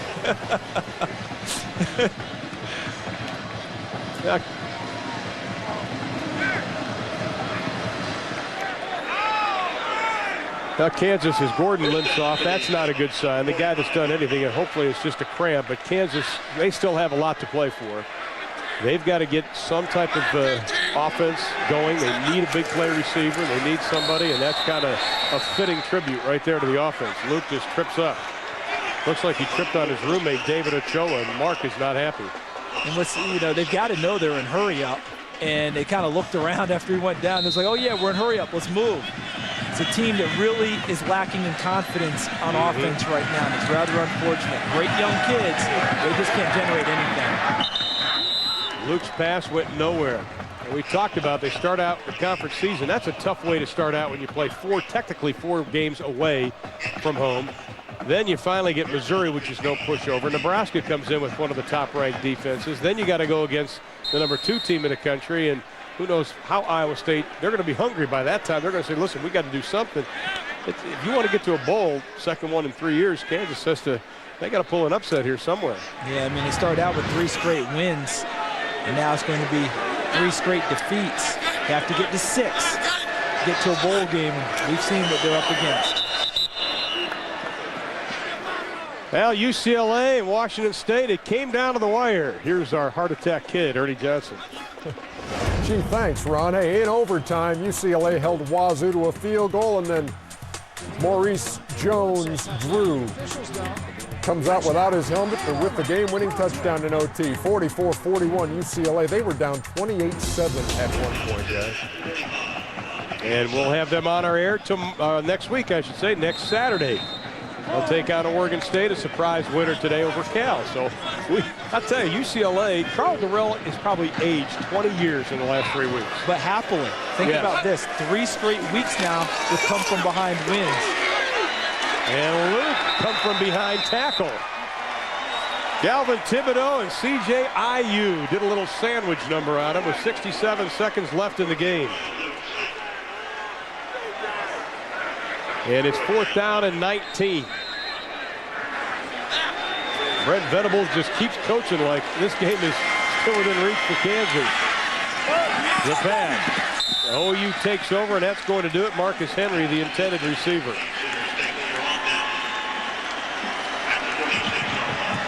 So Kansas is going to leave the field, and for the night, only 97 total yards. They said last week against Kansas State was ugly. I don't know if there's a word that would describe 97 yards if you're Coach Mangino. Yeah, he said last week was the worst offensive effort they'd had in 3 seasons. I think this one might trump it. And that's unfortunate for KU. Because that's a good man right there. He's a good football coach. Sooners are going to go to 3-3 on the year, 2-1 in conference play. Charles mentioned Kansas now 3 straight losses. They'll go to 3-3, 0-3 in conference play. The Oklahoma Sooners will now head back to Norman, get ready next week. They take on the Baylor Bears in Norman. Bob Stoops just is glad that they got the win after the Texas loss last week. Always feels good to win. One thing about Oklahoma, they're so used to winning, people start to take it for granted. Forgot to enjoy victories along the way. Yep. They'll enjoy this one. So Mac Brown has been saying down at Texas, we're so concerned with the BCS, we're forgetting how much fun this is supposed to be. Yeah, and that's a great point. It's supposed to be fun. Go enjoy the victory. And the Sooners win it. Clock ticks down, and Oklahoma will have the victory.